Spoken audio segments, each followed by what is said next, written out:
আজকে আপনাদের সমীপে কোরআনুল কারীমের 23 নম্বর সূরা 18 পারায় অবস্থিত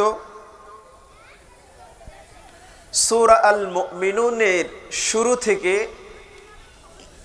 কয়েকটি আয়াতে কারিমা যা আমি তেলাওয়াত করেছি এর খুব সংক্ষিপ্ত এবং প্রয়োজনীয় কথাগুলো আপনাদের সমীপে পেশ করতে চাই। আলোচক হিসেবে আল্লাহ তাআলা সর্বপ্রথম আমাকে এবং আমার শ্রদ্ধেয় শ্রোতামণ্ডলীকে আজকের এই সংক্ষিপ্ত তাফসীর অনুধাবন করার, বোঝার, শিক্ষা গ্রহণ করার এবং তা থেকে নিজেদের জীবনকে সফলতার পথে অগ্রসর করার তৌফিক দান করেন, আল্লাহুম্মা আমিন। প্রিয় উপস্থিতি, রাসূল করিম সাল্লাল্লাহু আলাইহি ওয়াসাল্লাম তাকে আল্লাহ তাআলা কিয়ামত পর্যন্ত গোটা পৃথিবীর সকল শ্রেণী পেশার এবং ধর্মের মানুষের জন্য রহমত হিসেবে এই পৃথিবীতে আবির্ভাব ঘটিয়েছেন। আল্লাহ তাআলা তার উপরে দীর্ঘ 30 পারার একটি কোরআনুল কারীম অবতীর্ণ করেছেন। আজকে যে সূরার তাফসীরের জন্য এখানে বসা হয়েছে, আমিরুল মুমিনিন ইসলামের দ্বিতীয় খলিফা ওমর রাদিয়াল্লাহু তাআলা আনহু তিনি বর্ণনা করেন, নবীজির উপরে যেই কয় পন্থায় আল্লাহর পক্ষ থেকে কোরআন অবতীর্ণ হতো, 7টি পদ্ধতিতে নবীজির উপরে কোরআন অবতীর্ণ হতো। তার মধ্যে একটি পদ্ধতি ছিল সরাসরি কোরআনুল কারীমের আয়াতে কারিমা উচ্চারিত হতো না। নবীজির কাছে টেলিগ্রামের মতো, মৌমাছির আওয়াজের মতো এক ধরনের গুনগুন আওয়াজ হতো, যেটি ছিল নবীজির কাছে অবতীর্ণ হওয়া ওহীসমূহের মধ্যে সবচাইতে কঠিন এবং কষ্টের। আম্মা জান আয়েশা রাদিয়াল্লাহু তাআলা আনহা বলেছেন, প্রচণ্ড শীতের দিনে যখন নবীজির উপরে ওহী অবতীর্ণ হতো, নবীজি এই ওহীর প্রভাবে তার কপালগুলো ঘর্মাক্ত হয়ে যেত, চমৎকার কপালে বিন্দু বিন্দু ঘর্মের উপস্থিতি টের পাওয়া যেত। এরকম একটা দিনে নবীজির উপরে ওহী অবতীর্ণ হতে থাকলো। ওহী অবতীর্ণ হওয়ার পরে নবীজি আকাশের দিকে দুহাত উঁচু করে দোয়া করলেন, আল্লাহুম্মা জিদনা ওয়ালা তানকুসনা, হে আল্লাহ, আপনি আপনার পক্ষ থেকে আমাদের জন্য নিয়ামত সমূহকে বাড়িয়ে দেন, কমিয়ে দিয়েন না। ওয়া আকরিমনা ওয়ালা তুহিননা, হে আল্লাহ, আপনি আমাদেরকে সম্মানিত করুন, অপমানিত করেন না।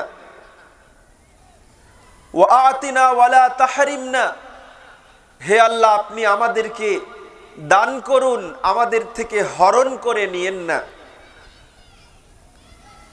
ওয়া আথিরনা ওয়ালা তুসির আলাইনা, পৃথিবীতে আমাদেরকে প্রতিষ্ঠিত করুন, আমাদেরকে বিতাড়িত করেন না।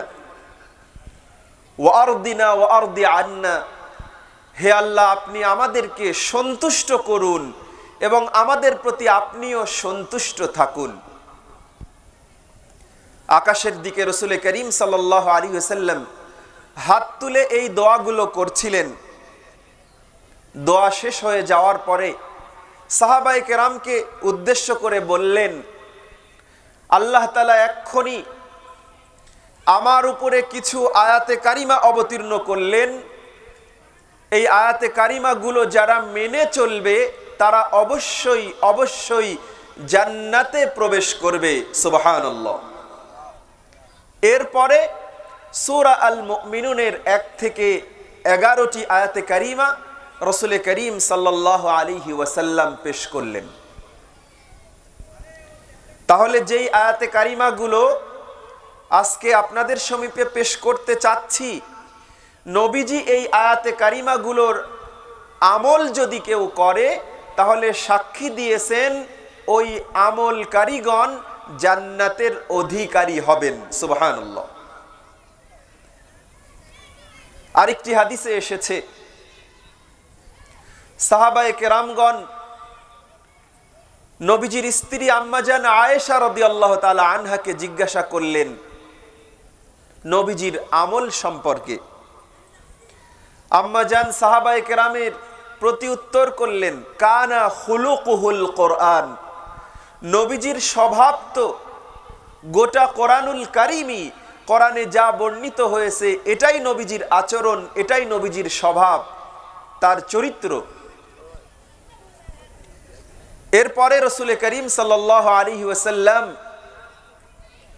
তার স্ত্রী সূরা আল মুমিনুনের এই আয়াতে কারিমাগুলো তেলাওয়াত করে সাহাবায়ে কেরাম বলেন, এই আয়াতে যা কিছু বলা হয়েছে এটা হলো রাসূল করিম সাল্লাল্লাহু আলাইহি ওয়াসাল্লামের চরিত্র, তার স্বভাব, তার অভ্যাস। তাফসিরে কুরতুবিতে আল্লামা ইবনে জারির তাবারি তিনি বলেছেন, আল্লাহ তাআলা নিজ কুদরতি হাতে যে কয়টি জিনিস তৈরি করেছেন তার মধ্যে একটি হলো সাইয়েদনা আদম আলাইহিস সালাতু ওয়াস সালামকে আল্লাহ তাআলা নিজ হাতে বানিয়েছেন, তার কুদরতি হাত দিয়ে তৈরি করেছেন। যতগুলো জান্নাত, সেই জান্নাতগুলোর মধ্যে আল্লাহ তাআলা জান্নাতে আদন, একটি জান্নাতের নাম, যেই জান্নাত তৈরি করা হয়েছে একটি স্বর্ণের, একটি রৌপ্যের বা চাঁদির, আরেকটি ইয়াকুত অথবা মুখতার ইট দ্বারা, এবং তার যে এক একটা ইটের ভেতরে গাঁথুনি দেওয়া হয়েছে এই গাঁথুনিগুলো হলো জাফরান। আর এই জান্নাতের যে মাটি অথবা ভূমি, এটি হলো মিশক দিয়ে আল্লাহ তাআলা এই জান্নাতকে তৈরি করেছেন। সুবহানাল্লাহ। এই জান্নাতকে আল্লাহ তাআলা তৈরি করার পরে আল্লাহ তাআলা জান্নাতকে আদেশ দিলেন, জান্নাত তুমি কথা বলো। জান্নাতে আদন আল্লাহ তাআলার অনুমতি সাপেক্ষে সূরা আল মুমিনুনের এই শুরুর দিকের আয়াতে কারিমাগুলো জান্নাত বলতে শুরু করলো, যেই কথাগুলোই আজকে আল্লাহ তাআলা তৌফিক দিলে আপনাদের সমীপে পেশ করা হবে। এজন্য আজকে যে আয়াতে কারিমাগুলো আমরা আপনাদের সমীপে উপস্থাপন করব, নবীজির ভাষায় এর আমলকারীগণ জান্নাতি হবেন। নবীজির স্ত্রীর ভাষায় এই নির্দেশনাগুলো নবীজির স্বভাব, তার আচরণ এবং চরিত্র। নবীজির আরেকটি ভাষায় জান্নাতে আদন যেটি ছিল তার বলা সুসংবাদ প্রাপ্ত কথা হচ্ছে এইগুলো। এজন্য আমি আবারও অত্র এলাকাবাসীকে উদাত্ত আহ্বান জানাবো যে আপনারা যথাসম্ভব দ্রুত জান্নাতের এই বাগিচায় চলে আসুন, যেন কোরআনুল কারীমের নূর থেকে, আলো থেকে আমরা আলো গ্রহণ করতে পারি, সেই অনুযায়ী নিজের জীবনকে রাঙাতে পারি, আলোকিত করতে পারি। আল্লাহ তাআলা তৌফিক দান করেন, আল্লাহুম্মা আমিন। প্রিয় ভাইরা, আজকে যারা আমরা একত্রিত হয়েছি, যদি শুরুতেই তাদেরকে জিজ্ঞাসা করি, আচ্ছা বলুন তো এই পৃথিবীতে মানুষের সবচাইতে আকাঙ্ক্ষিত, সবচাইতে প্রত্যাশিত, সবচাইতে ভালো লাগার বিষয় কোনটি? অনেকেই অনেক উত্তর দেবেন। সকলের পক্ষ থেকে যে উত্তরটা আমি আপনাদেরকে দিয়ে দিই, দেখেন তো পছন্দ হয় কিনা। সেটি হলো পৃথিবীর সকল শ্রেণীর, সকল পেশার, সকল স্তরের মানুষের জাগতিক জীবনের সফলতাটাই হলো তাদের সবচাইতে চূড়ান্ত আকাঙ্ক্ষা, প্রত্যাশা। যদি আমি সফল হই, যদি আমি ভালো স্কুলে পড়তে পারি, ছাত্র জীবনে এটা একটা বড় সফলতা। যদি ভালো ফলাফল করতে পারি এটা সফলতা। যদি একটা ভালো চাকুরি পাই এটা একটা সফলতা। ব্যবসায়ী সে যদি একটা তার পছন্দ মতো ব্যবসা করতে পারেন এটি তার সফলতা। ব্যবসা যদি আস্তে আস্তে সামনের দিকে এগিয়ে যায় এটা তার জন্য সফলতা। তাহলে পৃথিবীর সকল মানুষ, সকলেই আমরা সফল হতে চাই। আর আজকের এই সূরার শুরুতে এবং শেষে আল্লাহ তাআলা এটিই বলেছেন, ক্বাদ আফলাহাল মুমিনুন, মুমিনরা সফল হয়ে গেছে অথবা অচিরেই তারা সফল হবে। তাহলে আল্লাহ তাআলা বলছেন ক্বাদ আফলাহাল মুমিনুন, দুনিয়াতে যারা মুমিন, যারা আল্লাহ তাআলার একত্ববাদে বিশ্বাসী, মুহাম্মদুর রাসূলুল্লাহ সাল্লাল্লাহু আলাইহি ওয়াসাল্লামের রিসালাতে বিশ্বাসী, ফেরেশতা মণ্ডলীকে বিশ্বাস করেন, অসংখ্য অগণিত নবী এবং রাসূল, দিশেহারা পথহারা মানুষদেরকে পথ দেখানোর জন্য, হেদায়েত চেনানোর জন্য আল্লাহ তাআলা আবির্ভূত করেছিলেন এ কথাই বিশ্বাস করেন। মানুষের ভাগ্য বা তাকদীরের উপরে বিশ্বাস স্থাপন করেন, বিচার দিবসের উপরে বিশ্বাস স্থাপন করেন, মৃত্যুর পরে কবরস্থ হওয়ার পরে আমাদেরকে ইসরাফিল আলাইহিস সালামের বাঁশির আওয়াজে উত্থিত হতে হবে, কিয়ামত সংঘটিত হবে, বিচার হবে, জান্নাত এবং জাহান্নাম হবে। এগুলো যারা বিশ্বাস করেন আল্লাহ তাআলা তাদেরকে বলছেন যে তারা ইতোমধ্যেই এই বিশ্বাস স্থাপনের জন্য দুনিয়ার জীবনে তারা সফলতা লাভ করেছেন। সুবহানাল্লাহ। তাহলে মুমিন বা ঈমানদারগণ আল্লাহর ভাষায় দুনিয়ার জীবনে সফলতা অবস্থায় রয়েছেন। সুবহানাল্লাহ। এই আয়াতের আরেকটি ব্যাখ্যা হলো ক্বাদ আফলাহা। যারা মাদ্রাসায় পড়েছেন অথবা আরবি গ্রামারের উপরে কিছু জ্ঞান রাখেন তারা বুঝবেন যে ক্বাদ এই শব্দটি মূলত ব্যবহৃত হয় নিকটতম ভবিষ্যৎ বোঝানোর জন্য। তাহলে আল্লাহ তাআলা বোঝাতে চাচ্ছেন অচিরেই, খুব অল্প সময়ের ভেতরেই ঈমানদারগণ, যারা আল্লাহ, রাসূল, ফেরেশতা, কিতাব, নবী, তাকদীরের ভালো মন্দ, পুনরুত্থান এবং বিচার দিবসের উপরে বিশ্বাস স্থাপন করে, তারা খুব অল্প দিনের ব্যবধানে দুনিয়ার জীবন সমাপ্ত করার সাথে সাথেই আল্লাহ তাআলা বর্ণিত সফলতার মধ্যে তারা অন্তর্ভুক্ত হবেন। সুবহানাল্লাহ।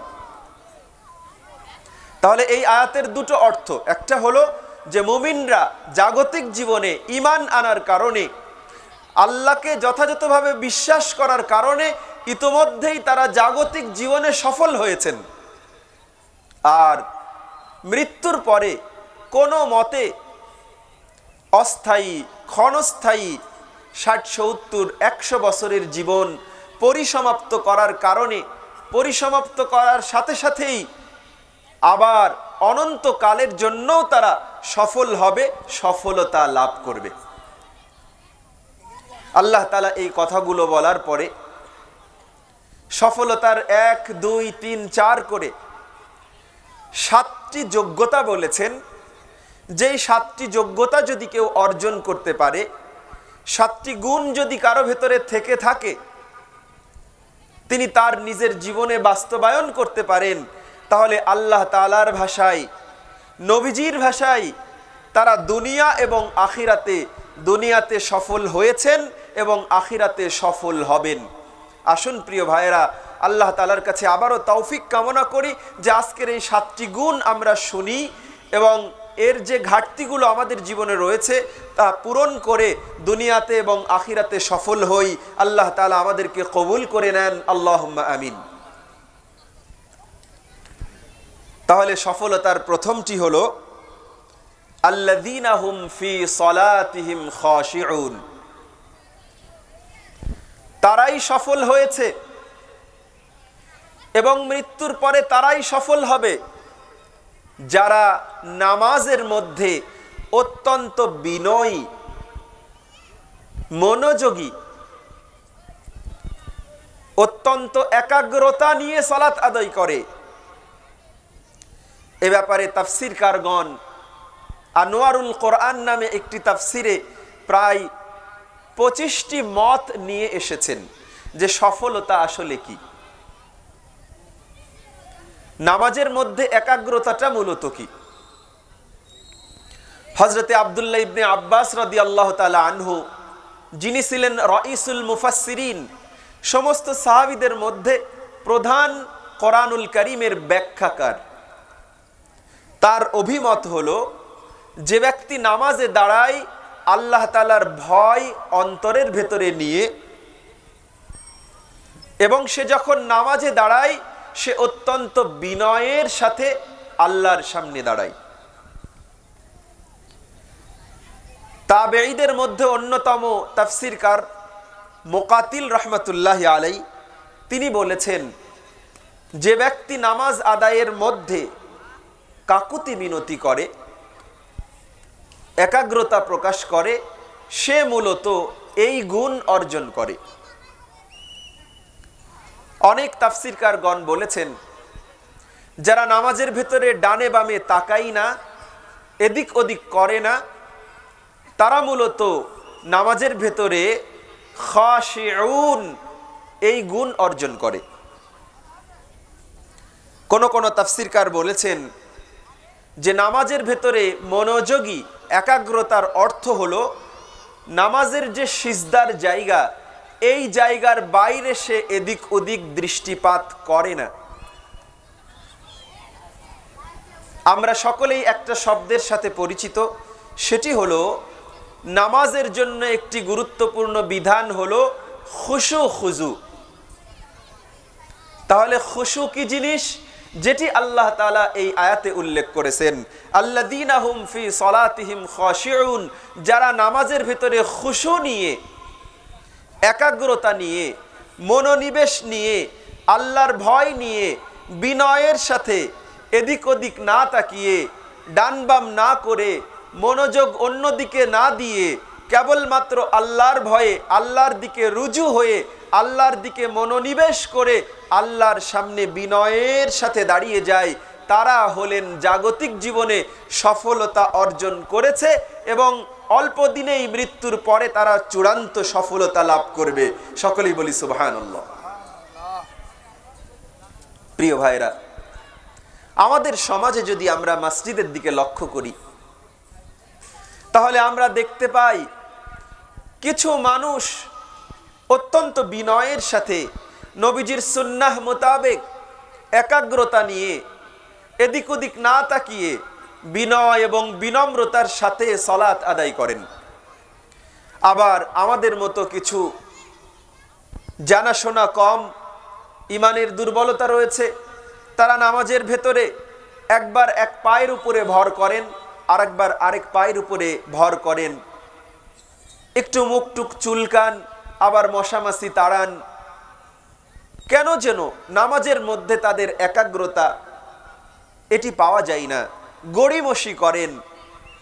আল্লাহ তাআলা কোরআনুল কারীমে এই শ্রেণীর নামাজের ব্যাপারে বলেছেন, ওয়া ইযা কামু ইলাস সালাতি কামু কুসালা ইউরাউনান নাসা ওয়া লা ইয়াযকুরুনাল্লাহা ইল্লা কালিলা। এই ধরনের যারা নামাজের ভেতরে আলসেমি নিয়ে, মনোযোগ না নিয়ে, গুরুত্ব না দিয়ে, যারা এক পায়ের উপরে ভর করে আর এক পায়ের উপরে একটু হেলান দিয়ে দাঁড়ানোর চেষ্টা করে, নামাজের ভেতরে অপ্রয়োজনীয় কার্যাবলী সম্পাদন করে, আল্লাহ তাআলা তাদেরকে কোরআনুল কারীমে মুনাফিক হিসেবে উল্লেখ করেছেন। এবং আল্লাহ তাআলা এটাও বলেছেন যারা নামাজে এরকম ভাবে গড়িমসি সহ একাগ্রতাহীন নামাজে দাঁড়ায়, তারা মূলত নামাজের মাধ্যমে আল্লাহ তাআলাকে খুব অল্পই মনে করে, আল্লাহর স্মরণে নামাজ তারা আদায় খুব কমই করে, অতএব তারা সফল হতে পারে না।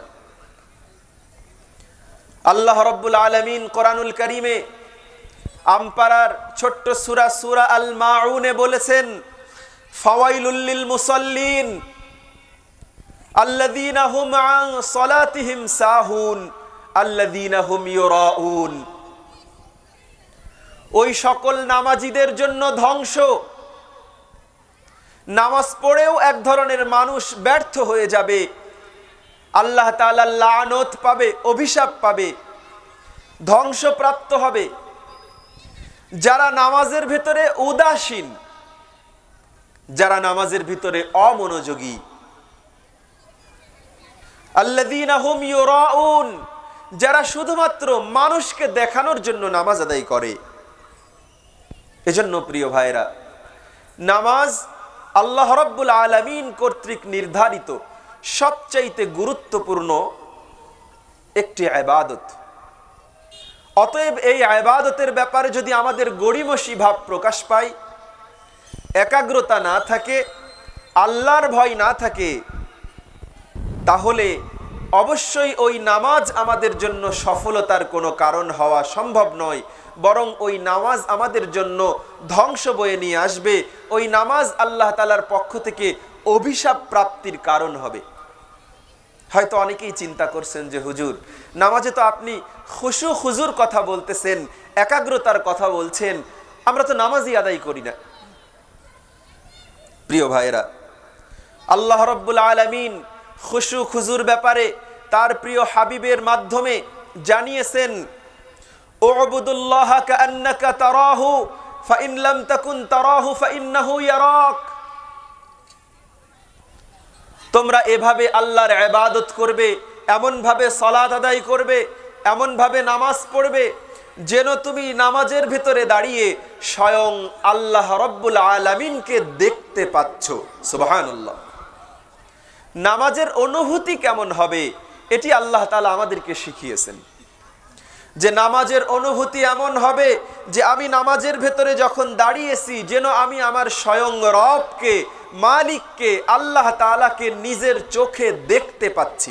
এই অনুভূতি নিয়ে নামাজ আদায় করবে। সুবহানাল্লাহ। ফাইন লাম তাকুন তারাহ ফাইন্নাহু ইয়ারাক। আল্লাহ তাআলা আমাদের ঈমান জানেন, আমাদের অবস্থা জানেন। আমাদের ঈমানের দুর্বলতার কারণে এমন অবস্থা হয়তো সৃষ্টি হবে না যে আমরা স্বয়ং আল্লাহকে দেখব, এই অনুভূতি আমাদের ভেতরে আসবে। তখন নবীজি আমাদেরকে বলছেন, তাহলে এই অনুভূতি অন্তত আনো যে আল্লাহ তাআলা তোমার দিকে তাকিয়ে তাকিয়ে দেখছেন। এই অনুভূতি নিয়ে নামাজ আদায় করো। সুবহানাল্লাহ। প্রিয় ভাইরা, নামাজ একটা ইবাদত। এই ইবাদতটা আসলে কি? এই ইবাদত হলো ভক্তি করা, শ্রদ্ধা করা, আরাধনা করা, উপাসনা করা। আমি যখন আল্লাহ রাব্বুল আলামিনের সামনে নামাজে দাঁড়িয়েছি, জাগতিক সকল কাজ থেকে, ব্যস্ততা থেকে পৃথক হয়েছি, পবিত্রতা অর্জন করেছি, পরিচ্ছন্ন পোশাক পরিধান করেছি, জায়নামাজ পেতেছি, অথবা পবিত্রতম মসজিদে গিয়েছি, সেখানে গিয়ে 2 রাকাত সালাত মূল নামাজের আগে আদায় করেছি, ইকামত হয়েছে, সতর্ক হয়েছি, অ্যালার্ট হয়েছি। ইমাম সাহেব তাকবীরে তাহরিমা বেঁধেছেন, আমরাও তার সাথে তাকবীরে তাহরিমা বেঁধেছি, সানা পড়ে আল্লাহর উপযুক্ত প্রশংসা করেছি। এরপরে যখন সূরা আল ফাতিহা শুরু করেছি, যখন আমি প্রত্যেকটা শব্দ শেষ করছি, প্রতিটা বাক্যের পরে স্বয়ং আল্লাহ তাআলা আমার বলা প্রতিটি বাক্যের প্রতি উত্তর আমার নামাজের ভিতরে আল্লাহ তাআলা করেন। সকলেই বলি সুবহানাল্লাহ। যখন আমরা আলহামদুলিল্লাহি রাব্বিল আলামিন বলি, তখন আল্লাহ তাআলা তার ফেরেশতা মণ্ডলীদেরকে বলেন যে দেখো আমার বান্দা যথাযথ উপায়ে, সঠিক পন্থায় এবং পরিপূর্ণ পন্থায় আমি রব্বুল আলামিনের প্রশংসা করছেন। সুবহানাল্লাহ। তাহলে এই নামাজ কি কম গুরুত্বপূর্ণ কোনো ইবাদত? কখনোই না প্রিয় ভাইরা। অথচ আমরা এই নামাজের গুরুত্বটা বুঝি না। যে ব্যক্তি পৃথিবীর দুনিয়াতে তার হিনে হায়াতে, জাগতিক জীবনে নামাজ আদায় করেন না, তিনি আসলে পরিপূর্ণ মানুষ কখনোই হতে পারেন না। আল্লাহ রাব্বুল আলামিন কোরআনুল কারীমে বলছেন, ইন্নাল ইনসানা খুলিকা হালুআ ইযা মাসসাহুশ শাররু জাযুআ ওয়া ইযা মাসসাহুল খায়রু মানুআ ইল্লাল মুসাল্লিন আল্লাযীনা হুম আলা সালাতিহিম দাঈমুন। আল্লাহ তাআলা মানুষকে, আমাদের সমস্ত ইনসানকে অস্থিরতা দিয়ে তৈরি করেছেন। আমরা অস্থির হয়ে যাই, সুখে অস্থির হই, দুঃখেও অস্থির হই। দুঃখিত হলে আল্লাহর কাছে বিরক্ত হই, বলে ফেলি যে আল্লাহ আমাকে ছাড়া আর কাউকে চোখে দেখে না। আমি নামাজ পড়ি, রোজা করি, হজ করি, যাকাত দেই, তাও আমার এত অসুখ, এত বিপদ, এত পরীক্ষা। তিনি দুঃখেও বিরক্ত হয়ে যান, অস্থির হয়ে যান।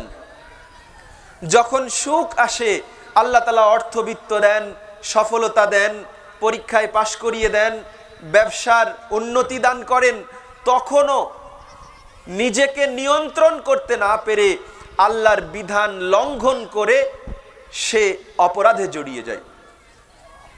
এটাই আল্লাহ তাআলা বলছেন, মানুষকে যে অবস্থায় আমি তৈরি করেছি মানুষ অস্থির। ইজা মাসসাহুশ শাররু জাযুআ, যখন তার কোনো খারাপ কিছু হয় অস্থির হয়ে যায়। ওয়া ইজা মাসসাহুল খায়রু মানুআ, আর যখন সে ভালো কিছু করে তখন অস্বীকার করে যে না, আমার এই ভালো কিছু হওয়ার পিছনে আল্লাহর আবার কিসের অবদান আছে। আমি চেষ্টা করেছিলাম, পেয়েছি। আমি বাধাই করেছিলাম, লাভ করেছি। আমি পরিশ্রম করেছিলাম, সফল হয়েছি। ভালো পরীক্ষা দিয়েছিলাম, পাশ করেছি, গোল্ডেন পেয়েছি। কিন্তু আল্লাহ তাআলার শুকরিয়া আদায় করে না।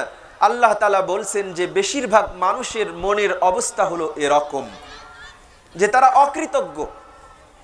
আল্লাহ তাআলা বলছেন যে ইল্লাল মুসাল্লিন, তবে আমার ওই বান্দারা এরকম না যারা সালাত আদায় করে, নামাজ পড়ে, মুসল্লি যারা নিয়মিত নামাজ আদায় করে, তারা কখনো তাদের খারাপ সময়গুলোতে অস্থির হয় না, বিরক্ত হয় না, আল্লাহকে গালি দেয় না, তাদের অকৃতজ্ঞতা প্রকাশ করে না। আবার যখন তাদের ভালো অবস্থা আসে তখনও সে আনন্দে আত্মহারা হয়ে আল্লাহর প্রতি অকৃতজ্ঞ হয় না, বরং মন খুলে দিল থেকে একথা বলে যে আমার কোনো যোগ্যতা নেই, আমার কোনো কৃতিত্ব নাই, বরং পুরোটাই আল্লাহ তাআলা দয়া করে আমাকে দিয়েছেন। আল্লাহ তাআলা আমাকে দয়া করে ভালো ফলাফলের তৌফিক দিয়েছেন, আমার ব্যবসার বরকত দিয়েছেন, আমাকে আমার উপযুক্ত চাকরি অথবা কর্মের ব্যবস্থা করেছেন।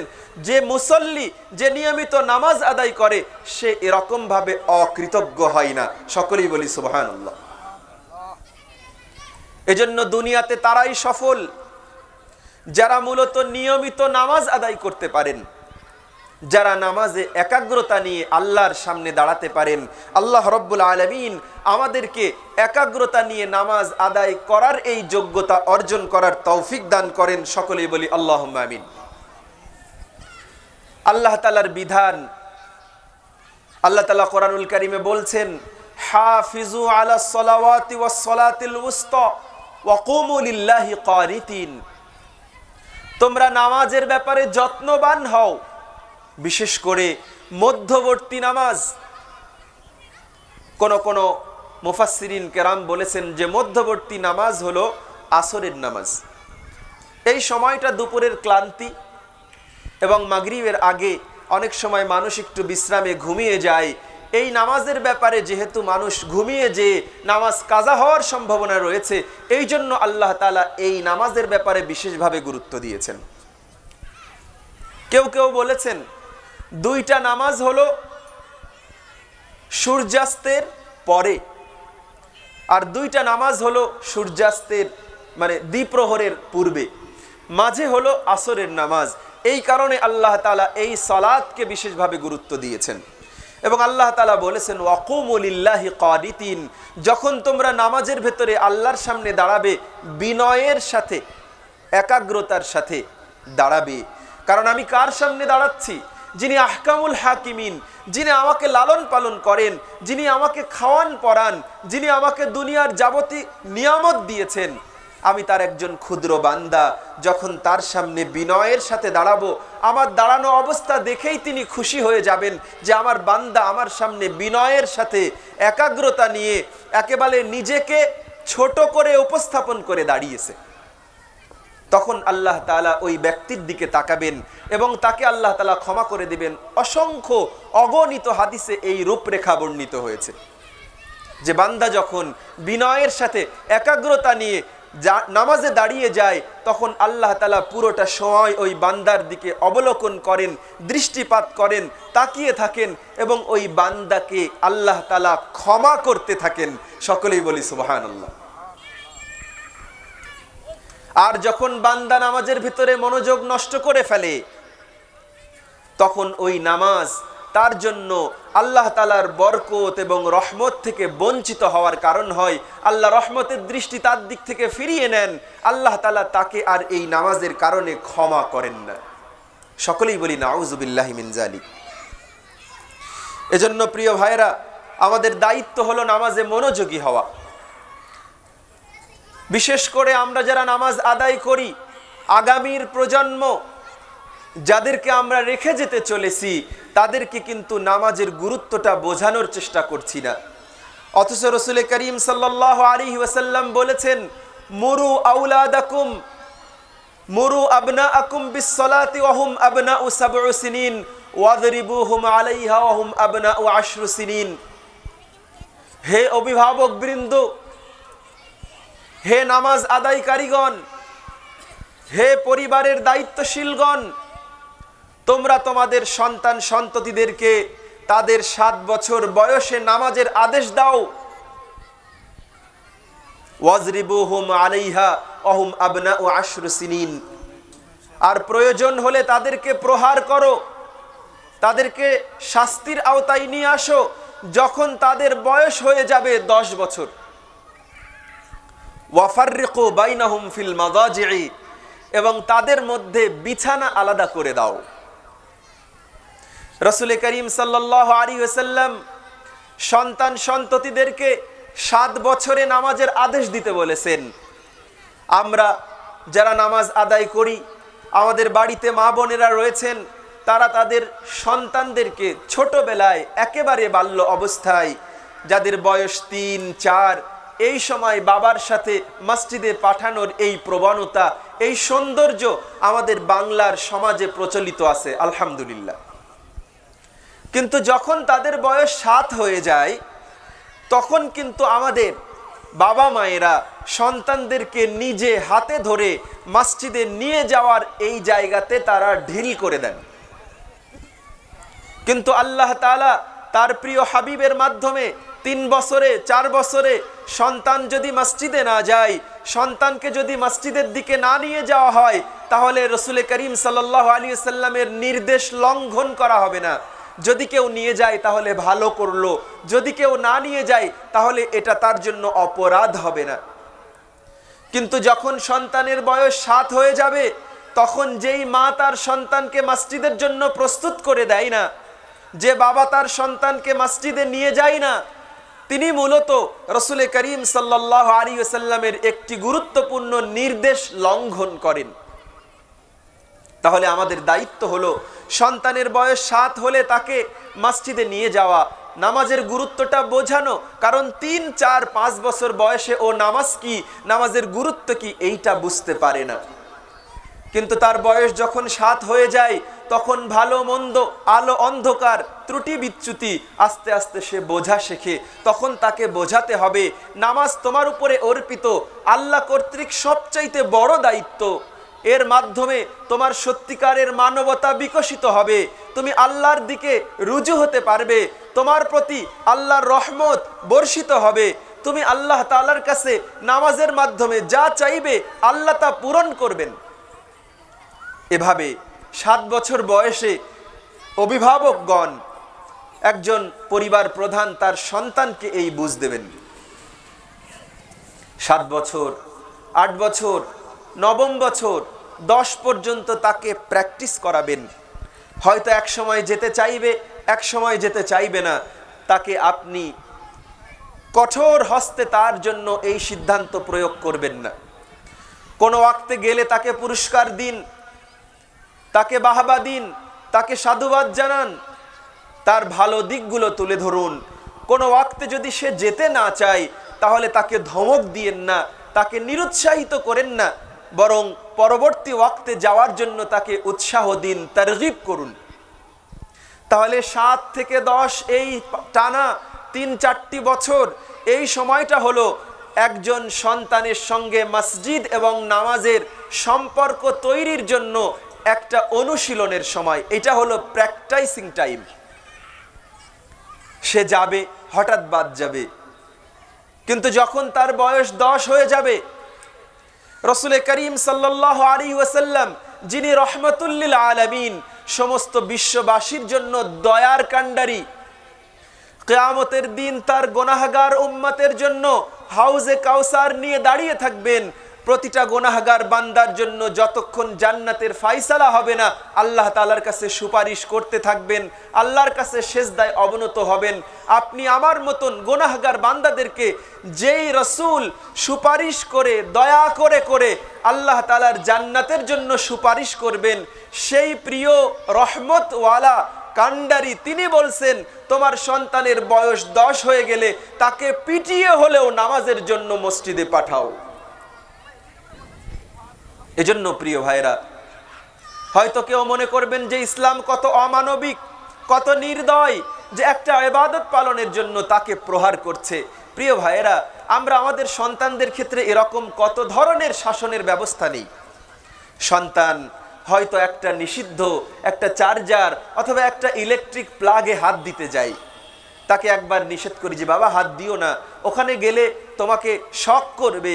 একবার দুইবার কথা না শুনলে আমরা সন্তানের প্রতি চড়াও হই, কারণ সন্তানের জন্য যে ভালো আর কোনটা মন্দ ওই পিচ্চি বাচ্চাটা বুঝতে পারে না। তার অভিভাবক, তার পিতা, তার মাতা, তার বড় বোঝাবার চেষ্টা করে। যখন স্বাভাবিকভাবে সে বুঝতে না পারে তখন তাকে একটু ধমক দেওয়া হয় অথবা মৃদু তাকে প্রহার করা হয়। আল্লাহ রব্বুল আলামিনও নামাজের গুরুত্ব বোঝানোর জন্য 1-2 বছর নয়, টানা 3-4টি বছর নেওয়ার জন্য বলেছেন যে সন্তানকে নামাজ পড়ান, নিজ হাতে মসজিদে নিয়ে যান, তাকে নামাজের গুরুত্ব অনুভব করানোর জন্য চেষ্টা করুন। কিন্তু যদি দেখেন 10 বছর হয়ে গেছে, গুরুত্ব বুঝছে না, তাহলে তার গুরুত্ব বোঝার জন্য তাকে প্রহার করুন। আল্লাহ তাআলা যেহেতু এই প্রেসক্রিপশন দিয়েছেন, আপনি সন্তানের যাবতীয় দায় দায়িত্ব যথাযথভাবে পালন করেন, তার চাহিদা পূরণ করেন, তার পোশাক পরিচ্ছদ, চিকিৎসা, খাদ্য, তার অন্য সব কিছু খেয়াল রাখেন, তাকেও গুরুত্ব দেন। নামাজের জন্য একদিন মেরেছেন, আপনার এই সন্তান কখনো বিগড়ে যাবে না, কখনো আপনার বিরুদ্ধাচরণ করবে না, কারণ এই প্রেসক্রিপশন তো স্বয়ং রব্বুল আলামিন তার প্রিয় হাবিবের মাধ্যমে আমাদেরকে দিয়েছেন। তাহলে জোর করে তাদেরকে নামাজ আদায় করানোই শুধু আমার দায়িত্ব এমনটি নয়, বরং নামাজ যদি কেউ আদায় করে, রাসূল করিম সাল্লাল্লাহু আলাইহি ওয়াসাল্লাম নিজে বলছেন, রাসূলুল্লাহ সাল্লাল্লাহু আলাইহি ওয়াসাল্লাম বলছেন, আরাআইতুম লাউ আন্না নাহরান বিবাবি আহাদিকুম ওয়া ইয়াগতাসিলু ফীহি কুল্লা ইয়াওমিন 5 মাররাত হাল ইউবকা মিন দারনিহি শাইউন ক্বালু লা ইউবকা মিন দারনিহি শাই ক্বালা ফাযালিকা মিসলুস সালাওয়াতুল 5 ইয়ামহুল্লাহু বিহিন্নাল খাতায়া আও কামা ক্বালা সাল্লাল্লাহু আলাইহি ওয়াসাল্লাম। নবীজি সাহাবায়ে কেরামদেরকে নিয়ে এরকম মজলিসে বসে আছেন, নবীজি সাহাবীদেরকে বলছেন, সাহাবীরা তোমরা মতামত দাও, তোমরা কি মনে করো যে তোমাদের কারো বাড়ির সামনে একটা খাল আছে, একটা পুকুর আছে, একটা নদী আছে, আর একজন ব্যক্তি প্রত্যেক দিন 5 বার ওই পুকুরে গোসল করে, এক ব্যক্তি 5 বার পুকুরে নদীতে গোসল করার পরে ওই ব্যক্তির শরীরে কি আর কোনো ময়লা, দুর্গন্ধ, ঘাম, ক্লান্তি এগুলো কি অবশিষ্ট থাকতে পারে? সাহাবায়ে কেরাম উত্তর দিলেন, না ইয়া রাসূলুল্লাহ, 5 বার যদি কেউ গোসল করে তাহলে তার শরীরে আর কোনো দুর্গন্ধ, ময়লা, ঘাম, ক্লান্তি, অবসাদ এগুলো থাকতে পারে না। রাসূল করিম সাল্লাল্লাহু আলাইহি সাল্লাম বললেন, অনুরূপ 5 ওয়াক্ত নামাজ যে ব্যক্তি আদায় করে ওই ব্যক্তির জীবনে তার আমলনামায় আর কোনো গুনাহ অবশিষ্ট থাকতে পারে না। আল্লাহ তাআলা এই নামাজের মতো নেক আমলের দ্বারা তার সমস্ত গুনাহসমূহকে ক্ষমা করে দেন, তাকে নিষ্পাপ হিসেবে কবুল করে নেন। সকলেই বলি সুবহানাল্লাহ। তাহলে নামাজ শুধুমাত্র আল্লাহ তাআলা আমাদেরকে দায়িত্ব দিয়েছেন এমন না, বরং এটা একটা সুযোগ। প্রতিদিন যিনি দিতে পারেন, যিনি কেড়ে নিতে পারেন, যিনি ছাড়া আর কেউ দিতে পারেন না। যেমনটি নবীজি বলতেন, আল্লাহুম্মা লা মানিআ লিমা আতাইতা, আল্লাহ আপনি যা দেন পৃথিবীর কেউ তা বাধা দিতে পারে না। ওয়ালা মুতি লিমা মানাতা, আপনি যা দিতে চান না গোটা পৃথিবীর সব শক্তি এক জায়গায় হয়েও তা এনে দিতে পারে না। তাহলে যিনি এই ক্ষমতার অধিকারী, অহুয়া ফাআলুল লিমা ইউরিদ, তিনি যা ইচ্ছা তাই করেন। ওয়ামা তাশাউনা ইল্লা আইয়াশা আল্লাহ, তোমরা যা চাও তা হয় না, আল্লাহ যা চান তাই হয়। এই মহা ক্ষমতার যিনি অধিকারী, তার সামনে দিনে পাঁচটি বার আমার চাওয়ার সুযোগ, আমার মনের কষ্টের কথাগুলো বলার সুযোগ। এটি শুধু দায়িত্ব কখনোই নয়, কিন্তু আমরা নামাজের মাধ্যমে যে চাইতে হয় এটা শিখি নাই। আল্লাহ তাআলা কোরআনুল কারীমে বলেছেন, ওয়াস্তাঈনু বিস-সাবরি ওয়াস-সালাহ, তোমরা ধৈর্যের মাধ্যমে আর নামাজের মাধ্যমে আমি আল্লাহর কাছে চাও। আমরা অনেক সময় বলে থাকি যে ফরজ নামাজে ইমামের ইক্তেদা করতে হয়, তার অনুসরণ করতে হয়। এই কারণে ফরজ নামাজের ভিতরে অতিরিক্ত দোয়া, অন্যভাবে চাওয়া না চাওয়াই ভালো। কিন্তু যখন আমি নফলে, যখন আমি সুন্নতে, যখন আমি কিয়ামুল লাইলে, যখন আমি তাহাজ্জুদে, তখন আমি নামাজের পরে সূরা ফাতিহার পরে রুকুতে সুবহানা রাব্বিয়াল আযীম এই তাসবিহ বলার পরে কত দোয়া রয়েছে রাসূল করিম সাল্লাল্লাহু আলাইহি সাল্লাম শিখিয়েছেন। আল্লাহুম্মা লাকা রাকাতু ওয়া বিকা আমানতু ওয়া লাকা আসলামতু খাশা'a লাকা সামঈ ওয়া বাসারি ওয়া মুখি ওয়া আজমি ওয়া নাসাবি। দেখেন নবীজি এই কথাগুলো বলতেন, হে আল্লাহ আমি আপনার জন্য রুকু করেছি, আপনার জন্য আমার কর্ণকুহুর, আমার চক্ষু, আমার মস্তিষ্ক, আমার সমস্ত স্নায়ুতন্ত্র আপনার সাথে সামনে বিনয় অবনত হয়েছে, অতএব আপনি আমাকে মাফ করে দেন। আমরা নামাজের সাজদাতে রাসূল করিম সাল্লাল্লাহু আলাইহি ওয়াসাল্লাম বলেছেন, আল্লাহ তাআলা বলেছেন, আমার বান্দা যখন নামাজের ভিতরে সাজদায় অবনত হয়, আমার বান্দা আমার সবচাইতে কাছে চলে আসে। সুবহানাল্লাহ। আর ওই অবস্থায় আমার বান্দা আমি আল্লাহর কাছে যা চাই, আমি আল্লাহ সবগুলো চাওয়াকে কবুল করে নেই, তার জন্য আমি পূরণ করে দেই। সকলেই বলি সুবহানাল্লাহ। প্রিয় ভাইয়েরা, এজন্য নামাজ হলো আল্লাহ তাআলার সবচাইতে কাছে যাওয়ার, সবচাইতে সুযোগ নেওয়ার, আল্লাহর সাথে কথা বলার, একান্ত সান্নিধ্য অর্জন করার মাধ্যম। এই নামাজটাই আল্লাহ তাআলা আমাদেরকে পড়তে বলেছেন বিনয়ের সাথে, নম্রতার সাথে, ভদ্রতার সাথে, একটু কাকুতি মিনতি নিয়ে, যেন নামাজের ভিতরে আমার দোকানের হিসাব না হয়, যেন নামাজের ভিতরে অপ্রয়োজনীয় মাথা শরীর চুলকানো না হয়, নামাজের ভেতরে যেন এক পায়ের উপরে কখনো আরেক পায়ের উপরে অবহেলা করে না দাঁড়িয়ে যায়। আল্লাহ তাআলা রাসূল করিম সাল্লাল্লাহু আলাইহি সাল্লামের সুন্নাহ থেকে কোরআনুল কারীমের এই আয়াতে কারিমার আলোকে আমাদেরকে খুশু এবং খুজুর সাথে নামাজ আদায়ের এই গুণ অর্জন করে দুনিয়া এবং আখিরাতে সফল হওয়ার তৌফিক দান করেন। সকলে বলি আল্লাহুম্মা আমিন। প্রিয় ভাইয়েরা, এবার দুনিয়া এবং আখিরাতে সফলতার দ্বিতীয় কথা বলবো, তার আগে আপনাদেরকে একটা ছোট্ট বিষয় অনুরোধ করব। আমরা লক্ষ্য করছি অন্যান্য বছরের তুলনায় এবছর সামনে শ্রোতাবৃন্দের পরিমাণ একটু কম। তবে আমার শ্রদ্ধেয় ডক্টর আব্দুল্লাহ জাহাঙ্গীর স্যার রাহিমাহুল্লাহর শিক্ষার আলোকে শ্রোতামণ্ডলী কম বা বেশি হওয়া এটি আমার জন্য কখনোই চিন্তার কোনো কারণ নয়। আলহামদুলিল্লাহ। আমার ওস্তাদ বলতেন যে তুমি 1 লক্ষ মানুষের সামনে কথা বললে, একজন মানুষ তোমার কথাটা গ্রহণ করলো, বাকি কেউ তোমার কথা নিল না। আর তুমি একজনের সাথে কথা বললে, ওই একজন মানুষ তোমার কথাটা নিল, তাহলে 1 লক্ষ আর একজনের মধ্যে কি পার্থক্য হলো? তা আমি আশাবাদী যে আমার তাবারক বিতরণের আগে আমাদের প্যান্ডেল ইনশাআল্লাহ হয়তো ভরে যাবে। যারাই কথা শুনছেন, আমি প্রথমেই বলে নিয়েছি যে আমাদের কথাগুলোকে আলোচক হিসেবে আল্লাহ তাআলা প্রথমে আমাকে আমল করার তৌফিক দান করেন, এরপরে আমার শ্রোতামণ্ডলীকেও আমলের মাধ্যমে সফল হিসেবে কবুল করে নেন, আমিন। তাহলে শ্রোতামণ্ডলীদের কাছে যেই অনুরোধটুকু করতে চাচ্ছি, যারা একটু এলোমেলো বসেছেন, দয়া করে একটু গুছিয়ে বসুন, যেন অন্তত আমাদের পরবর্তী ভাইয়েরা এসে সুন্দর একটা পরিবেশ পায়। জি প্রিয় ভাইয়েরা, আমরা একটু দয়া করে আপনাদের এরকম ওঠানোর জন্য দুঃখ প্রকাশ করছি, তবুও অনুরোধ করছি কোরআনুল কারীমের মাহফিলের যে একটা সুন্দর আদব এবং শৃঙ্খলা রয়েছে তা রক্ষার জন্য একটু দয়া করে সামনের দিকে এগিয়ে আসি। প্রিয় ভাইরা, দুনিয়াতে সফলতা এবং আখিরাতের সফলতার যে 7টি বিষয় আলোচনা করতে চাই, তার মধ্যে প্রথমটি হলো বিনয়ের সাথে নামাজ আদায় করা। আল্লাহ তাআলা এই গুণ আমাদের সকলকে অর্জন করার তৌফিক দান করেন, আল্লাহুম্মা আমিন।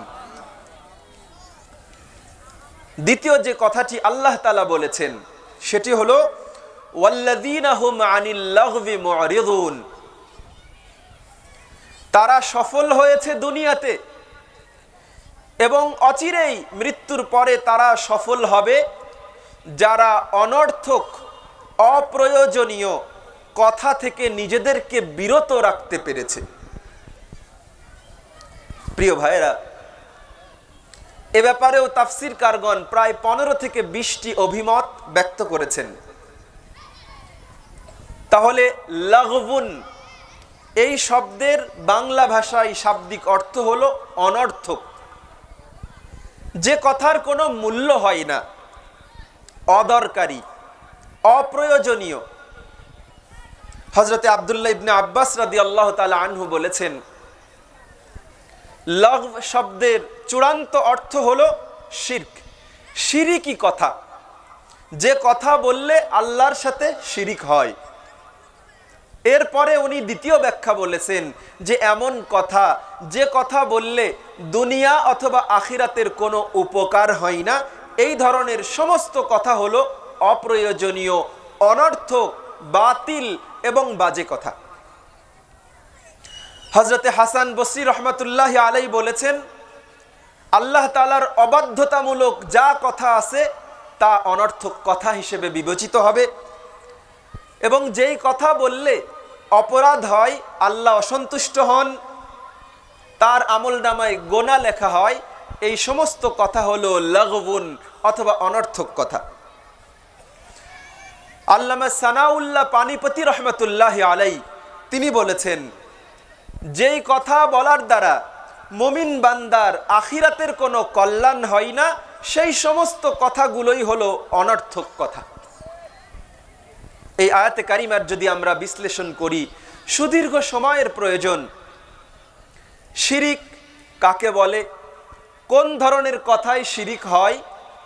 শিরিকে আকবার রয়েছে, শিরিকে আসগার রয়েছে।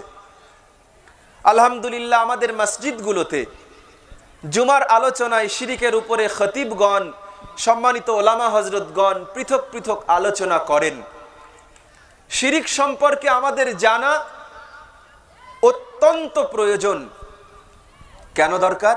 আল্লাহ তাআলা কোরআনুল কারীমে বলছেন, ওয়ামা ইউমিনু আকসারুহুম বিল্লাহি ইল্লা ওয়া হুম মুশরিকুন।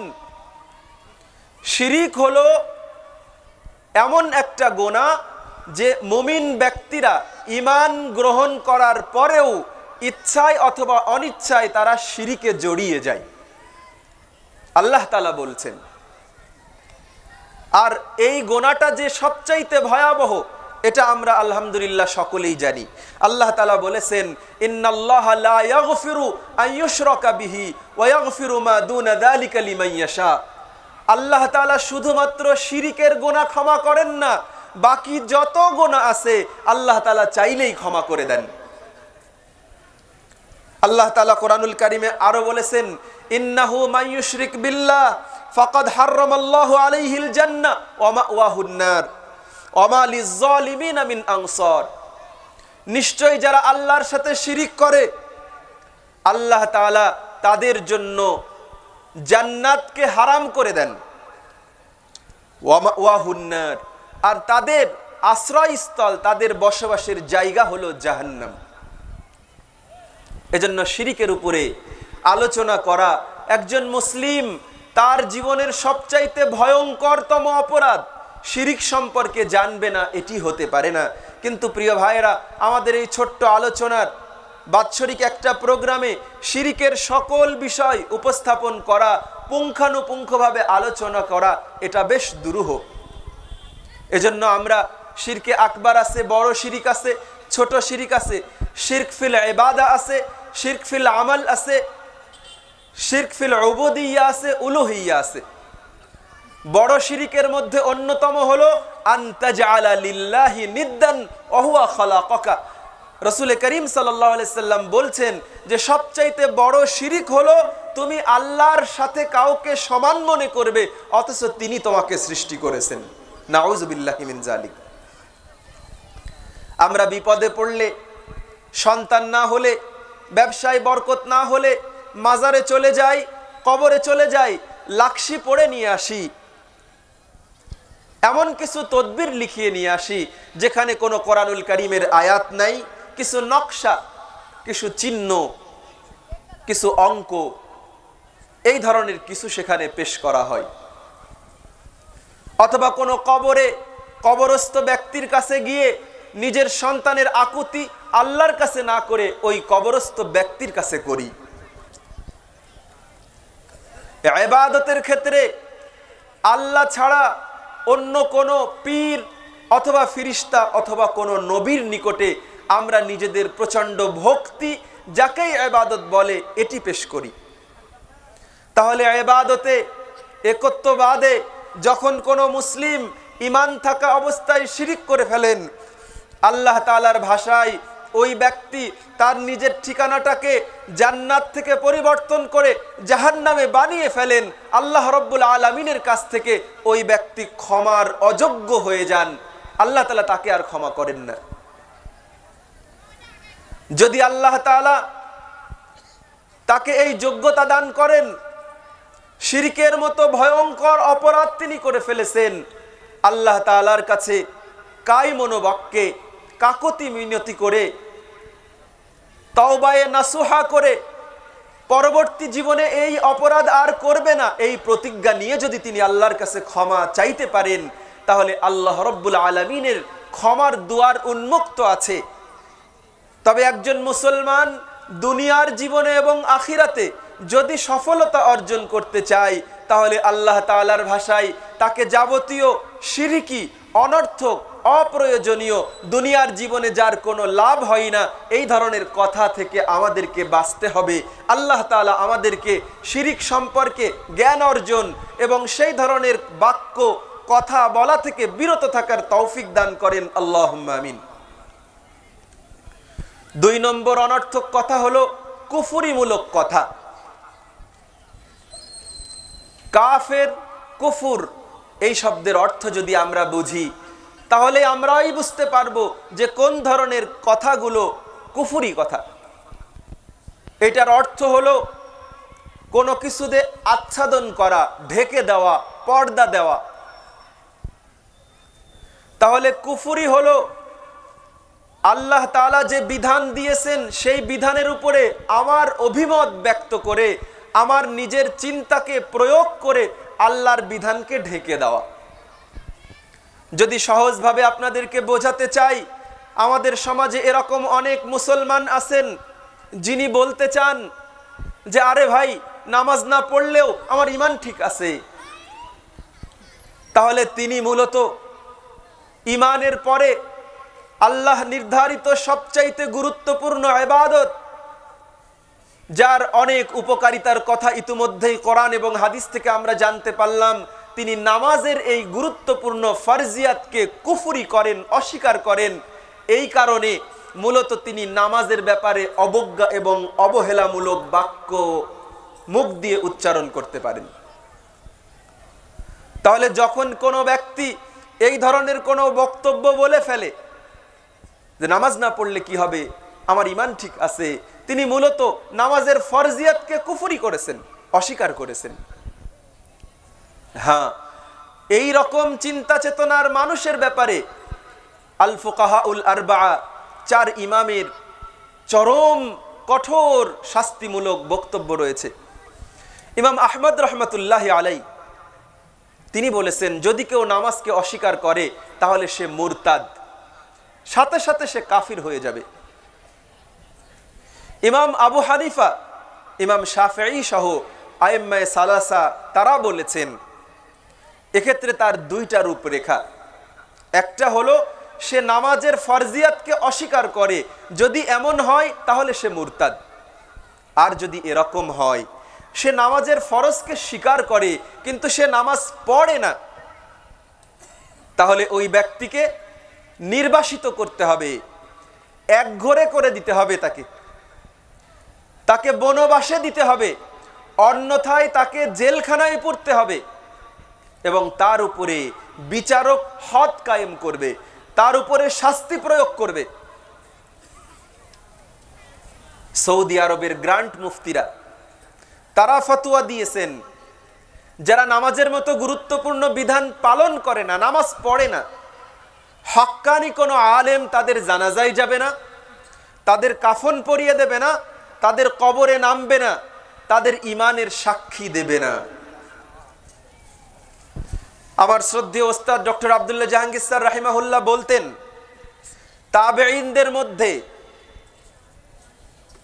সাহাবায়ে কেরামের পরবর্তী প্রজন্মের মধ্যে তারা যত বড় গুনাহ করুক না কেন, কোন মুসলিম ঈমানের দাবিদার হলে তাকে কাফির বলতেন না ইল্লাস সালাহ। নামাজ অস্বীকারীকে তারা কাফির বলতে একটুও কুণ্ঠাবোধ করতেন না, দ্বিধা করতেন না।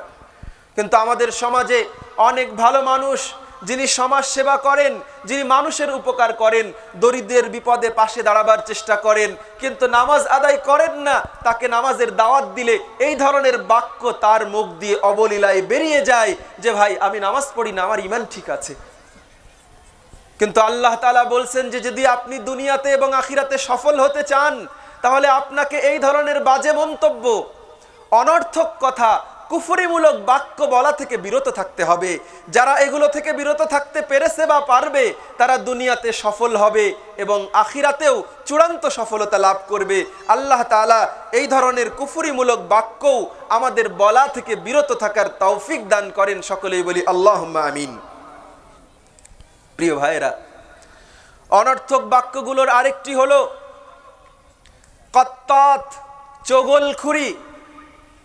এই স্বভাব মুসলমানদের ভেতরে রয়েছে। প্রিয় ভাইয়েরা, আপনারা চগলখোর এই শব্দের সাথে পরিচিত, কিন্তু এটার অর্থ বা ভাব অনুবাদ হয়তো আমরা অনেকেই জানি না। চগলখোর কাকে বলে? যার ব্যাপারে রাসূল করিম সাল্লাল্লাহু আলাইহি ওয়াসাল্লাম বলেছেন লা ইয়াদখুলুল জান্নাতা কাত্তাত, যারা চগলখোর তারা জান্নাতে যাবে না। ওয়াকাল সাল্লাল্লাহু আলাইহি ওয়াসাল্লাম লা ইয়াদখুলুল জান্নাতা যাল ওয়াজহাইন। এই হাদিসটা থেকে ক্লিয়ার বোঝা যায় ওই সকল ব্যক্তিও জান্নাতে যাবে না যারা 2 মুখওয়ালা, যাদের মুখ 2টা, একজনের কাছে একরকম বলে, আরেকজনের কাছে গিয়ে ঠিক এইটার বিপরীতে বলে। তাইরু ইলা হাদা ওয়া তাইরু ইলা হাদা কাশাতিল আইরাতি বাইনাল গানামাইন। রাসূল করিম সাল্লাল্লাহু আলাইহি ওয়াসাল্লাম বলেছেন সে একজনের কথা আরেকজনের কাছে গিয়ে বিপরীতমুখী লাগায়, এইটা হলো মুনাফিকের আয়াত। রাসূল করিম সাল্লাল্লাহু আলাইহি ওয়াসাল্লাম বলেছেন যার ভেতরে 4টি গুণ থাকবে সে সত্যিকার অর্থে প্রকৃত মুনাফিক। একটা হলো ইজা হাদ্দাসা কাযাবা, যখন কথা বলে মিথ্যা কথা বলে। ওয়া ইজা তুমিনা খানা, তার কাছে যদি কেউ আমানত রাখে সে সেটাকে নষ্ট করে ফেলে, খিয়ানত করে ফেলে। ওয়া ইজা খাসামা ফাজারা, আর যখন সে ক্ষিপ্ত হয়ে যায়, রাগান্বিত হয়ে যায়, অশ্রাব্য কটু কথা বলে, গালিগালাজ করে। অতএব প্রিয় ভাইয়েরা, জাল ওয়াজহাইন যাদের ব্যাপারে নবীজি স্পষ্টত বলছেন, যারা চগলখোর, যারা 2 মুখওয়ালা, একজনের কথা আরেকজনের কাছে গিয়ে লাগায়। আমাদের সমাজে পুরুষদের মধ্যে একটা শ্রেণী এই কাজে নিয়োজিত রয়েছে। তারা রাজনৈতিক এবং অরাজনৈতিক 2 ধরনের পরিচয় তাদের রয়েছে। আমাদের মা বোনেরা রয়েছেন আপনাদের ভেতরেও এই ব্যাধি, ইমানের এই ব্যাধি, লাঘব এর এই ব্যাধি রয়েছে। গ্রামে পাড়ায় মহল্লায় মানুষের দোষ চর্চা করতে, অন্যের গোপন দোষগুলো আরেকজনের কাছে অবলীলায় বলে দেওয়ার এই মানসিকতা সম্পন্ন কিছু নারীরা রয়েছেন, যারা নিজেদের ভেতরে এই আচরণগুলো বজায় রেখেছেন। তাহলে দুনিয়ার জীবনে সফল হওয়ার জন্য এবং আল্লাহ তাআলার লিখিত সার্টিফিকেটে সফলতা লাভ করার জন্য এই চগলখুরি, দুই ধরনের দ্বিচারী নীতি, দ্বিমুখী আচরণ থেকে যদি আমরা নিজেদেরকে পরহেজ করতে না পারি, তাহলে আমরা আল্লাহর বিচারিক কার্যায়ে আমরা ধরা খেয়ে যাব। আমরা মূলত দুনিয়া এবং আখিরাতে সফল হতে পারবো না। আল্লাহ তাআলা এই ধরনের চগলখোরের মতন এই আচরণ থেকে আমাদেরকে হেফাজত করেন। সকলেই বলি আল্লাহুম্মা আমিন। আরেকটি হলো গীবত। এটিও আমাদের অনর্থক অপ্রয়োজনীয় কথার একটি অন্যতম মাধ্যম। আল্লাহ তাআলা কোরআনুল কারীমে বলেছেন, ইয়া আইয়ুহাল্লাযীনা আমানু ইজতানিবু কাসীরাম মিনাজ-জান ওয়ালা তাজাসসু ওয়ালা ইয়াগতাব বা'যুকুম বা'যা আইয়ুহিব্বু আহাদুকুম আন ইয়াকুলা লাহমা আখিহি মাইতান ফাকারিহতুমুহু।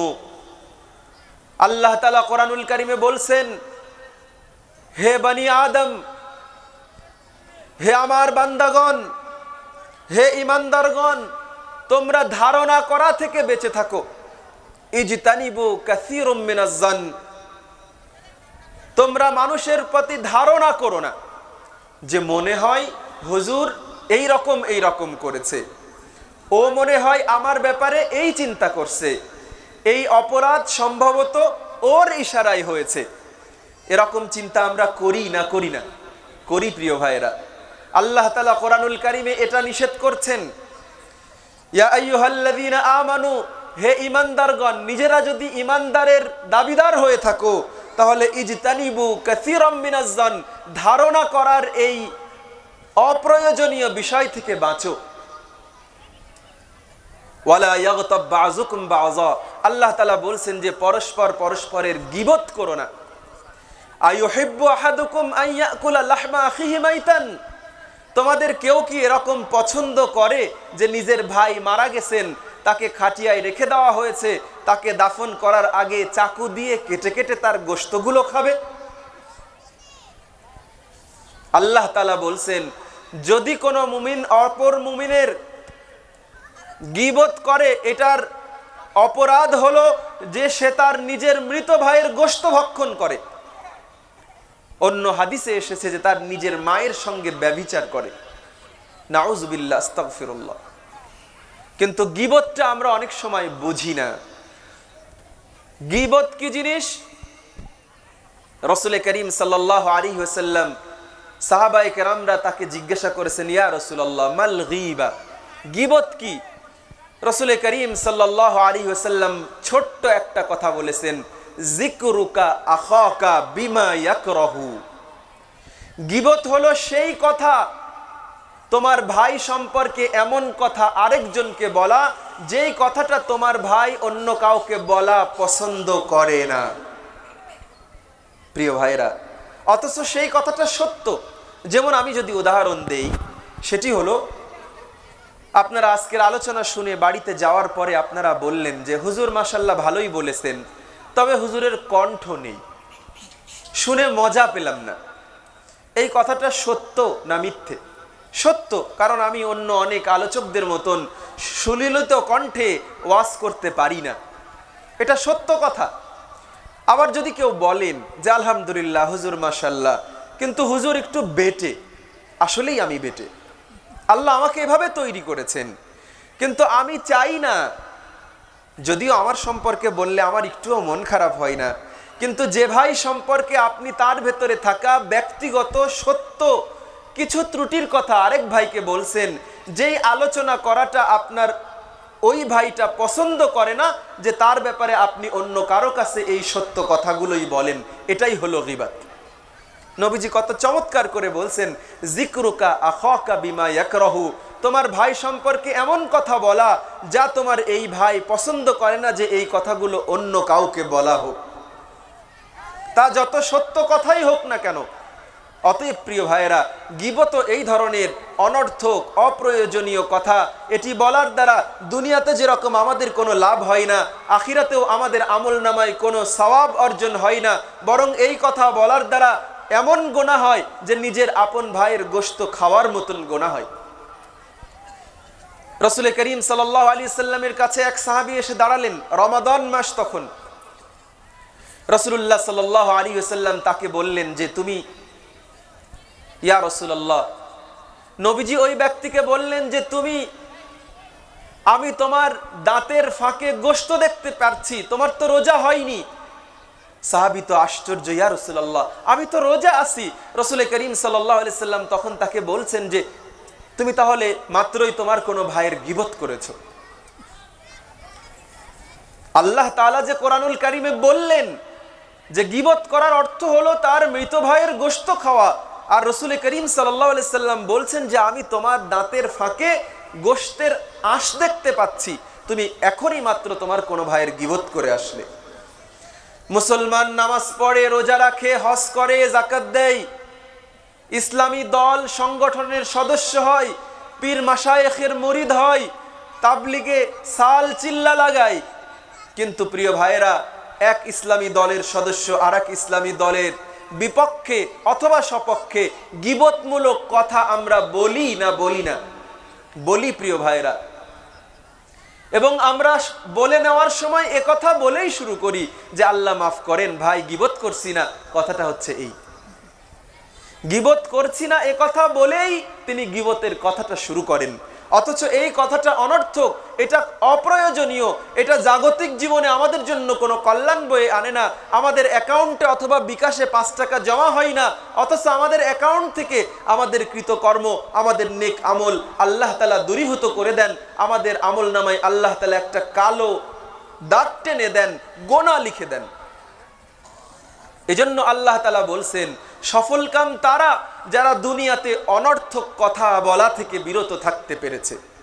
এজন্য আসুন, আজকে আল্লাহ তাআলা যাদেরকে সফল বলেছেন, যেই যোগ্যতা অর্জনকারীদেরকে সফলতার সার্টিফিকেট দিয়েছেন, তাদের দ্বিতীয় গুণ হলো যারা দুনিয়ার জীবনে অনর্থক কথা বলা থেকে বিরত থাকে। শিরিক অনর্থক কথা, কুফরি অনর্থক কথা, গীবত অনর্থক কথা, একজনের কথা আরেকজনকে লাগানো অনর্থক কথা, মিথ্যা অনর্থক কথা, অশ্লীলতা অনর্থক কথা, এই কথাগুলো থেকে আল্লাহ তাআলা আমাদেরকে বিরত থাকার তৌফিক দান করেন এবং সফলদের কাতারে আমাদের নামগুলো লিখে নেওয়ারও ব্যবস্থা করেন। সকলেই বলি আল্লাহুম্মা আমিন। অত্র সূরার ৪র্থ আয়াত এবং ৩য় সফল মুমিনদের ব্যাপারে আল্লাহ তাআলা যেটি বলেছেন, ওয়াল্লাযীনা হুম লিয-যাকাতি ফাঈলুন, যারা দুনিয়ার জীবনে যাকাত আদায় করে, আল্লাহ প্রদত্ত সম্পদের যথাযথ অধিকার দরিদ্র জনগোষ্ঠীর দারিদ্র বিমোচনের জন্য দান করে দেয়, দুনিয়াতে তারা সফল, আখিরাতেও আল্লাহ তাআলা তাদেরকে সফল হিসেবে কবুল করবেন। সকলেই বলি সুবহানাল্লাহ।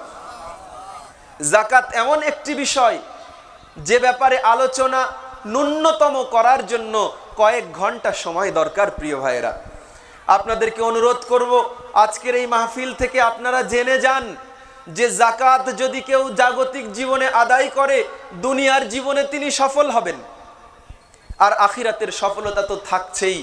কিভাবে দুনিয়ার জীবনে সফল? কারণ আল্লাহ তাআলা যাকাতের বিষয়টাকে মুমিন মুসলমানদের জন্য ফরজ করেছেন, আবশ্যক করে দিয়েছেন।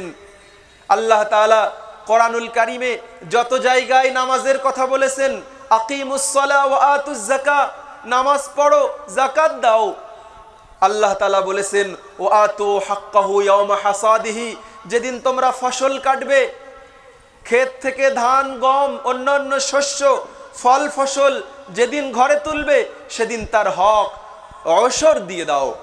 রব্বুল আলামিন আরো বলেছেন, খুয মিন আমওয়ালিহিম সাদাকাতান তুতাহহিরুহুম ওয়া তুযাক্কিহিম, তোমরা ধনীদের নিকট থেকে যাকাত গ্রহণ করো, দরিদ্রদের কাছে অর্পণ করো। রাসূল করিম সাল্লাল্লাহু আলাইহি ওয়াসাল্লাম যাকাতের ব্যাপারে অসংখ্য হাদিস বলেছেন।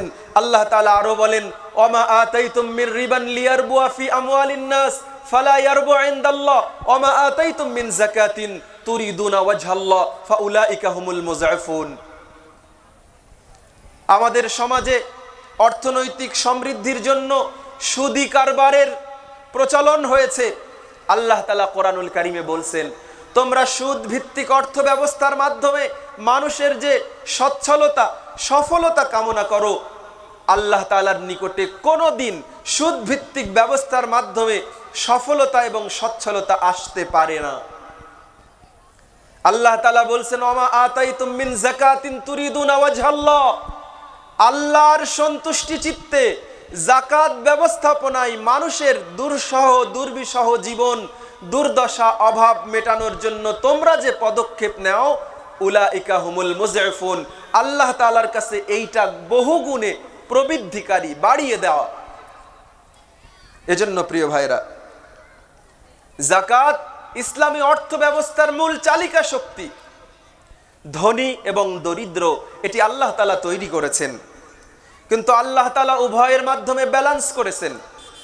দেখুন প্রিয় ভাইরা, একজন ধনী যার নিসাব পরিমাণ সম্পদ আছে, প্রতি বছর একটা নির্ধারিত দিনে তিনি তার শতকরা 2.5 টাকা একজন দরিদ্র অভাবী দায়গ্রস্ত ব্যক্তিকে 8 শ্রেণী এবং পেশার মানুষকে দিয়ে দেবেন।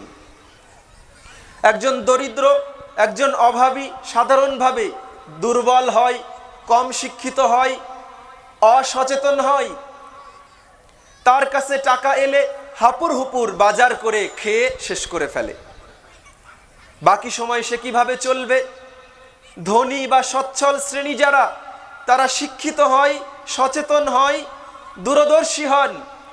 এজন্য আল্লাহ তাআলা প্রত্যেক ধনী উচ্চশিক্ষিত সম্পদশালীর 100 টাকার ভেতরে দরিদ্রদের জন্য 2.5 টাকার মালিকানা দিয়ে তার কাছে সংরক্ষণের ব্যবস্থা করেছেন।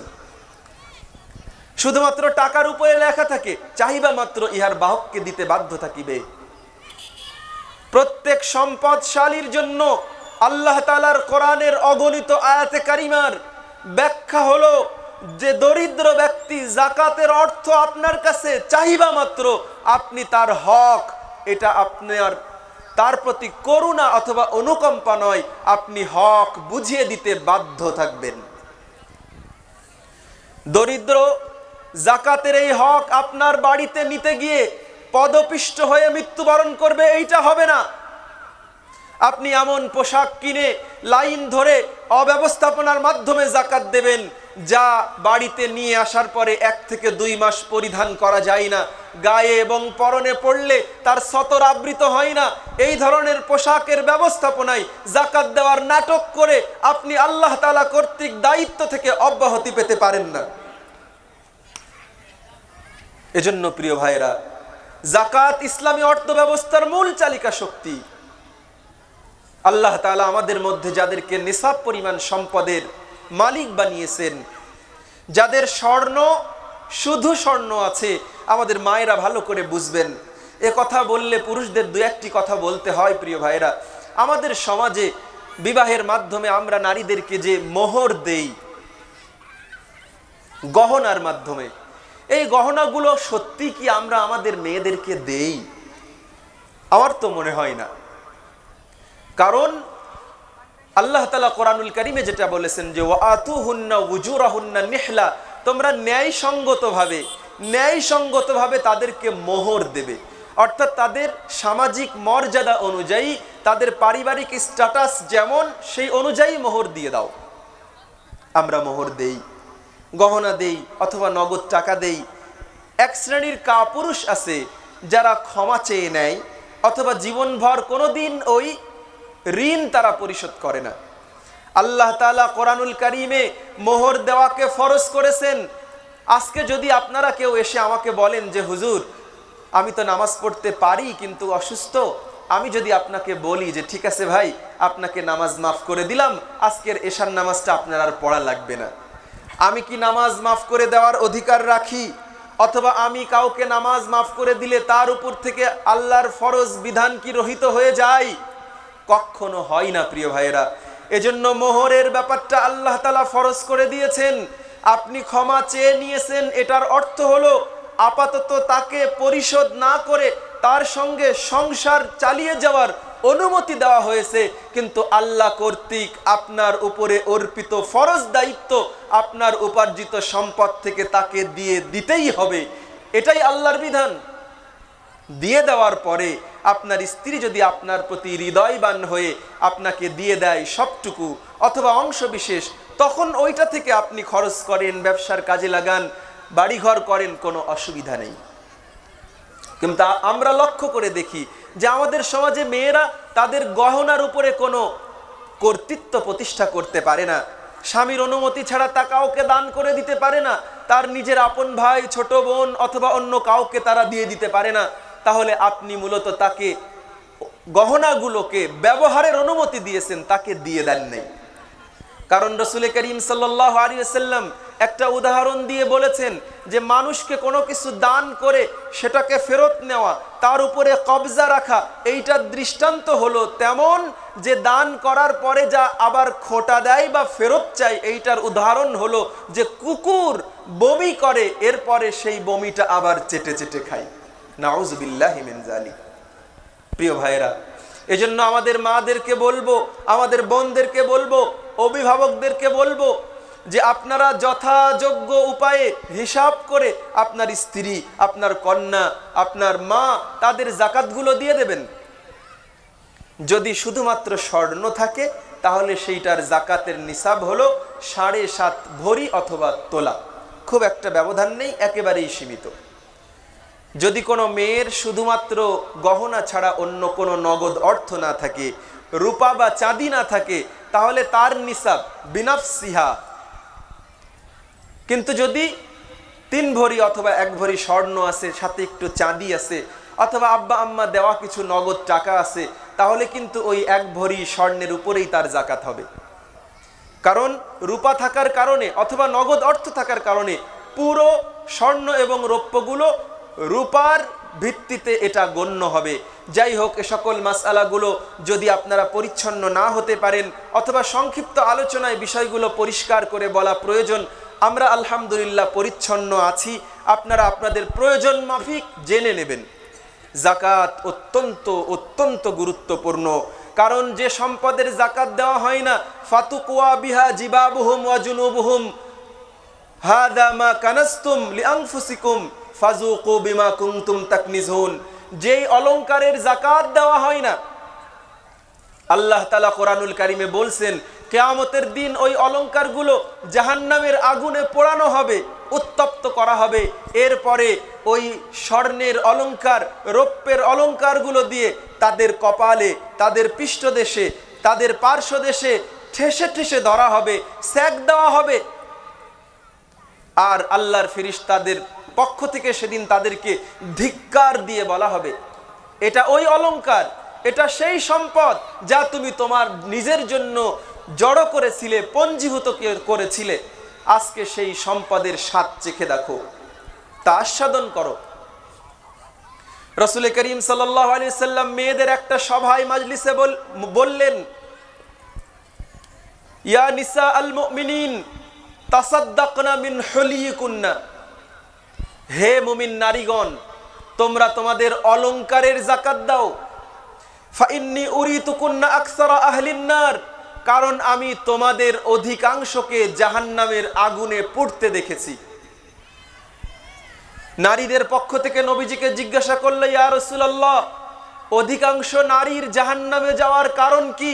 রাসূল করিম সাল্লাল্লাহু আলাইহি ওয়াসাল্লাম বললেন, তোমরা তোমাদের অলংকারের যাকাত দাও না আর তোমাদের স্বামীদের কৃতজ্ঞতা প্রকাশ করো না। স্বামীদের কৃতজ্ঞতা প্রকাশ না করার বিষয়টি আজকে আমরা বাদ রাখলাম, যদিও আমরা বুঝে ফেলেছি যে আমাদের মেয়েরা, আমাদের স্ত্রীরা, আমাদের মায়েরা কিভাবে তাদের স্বামীদের অকৃতজ্ঞতা প্রকাশ করে। আর তারা স্বর্ণের অলংকার ব্যবহার করার পরেও যাকাত দেন না। আম্মা জান আয়েশা রাদিয়াল্লাহু তাআলা আনহা বলেছেন, আমি একবার নবীজির সামনে একটা স্বর্ণের চুড়ি পরে তার সামনে আসলাম।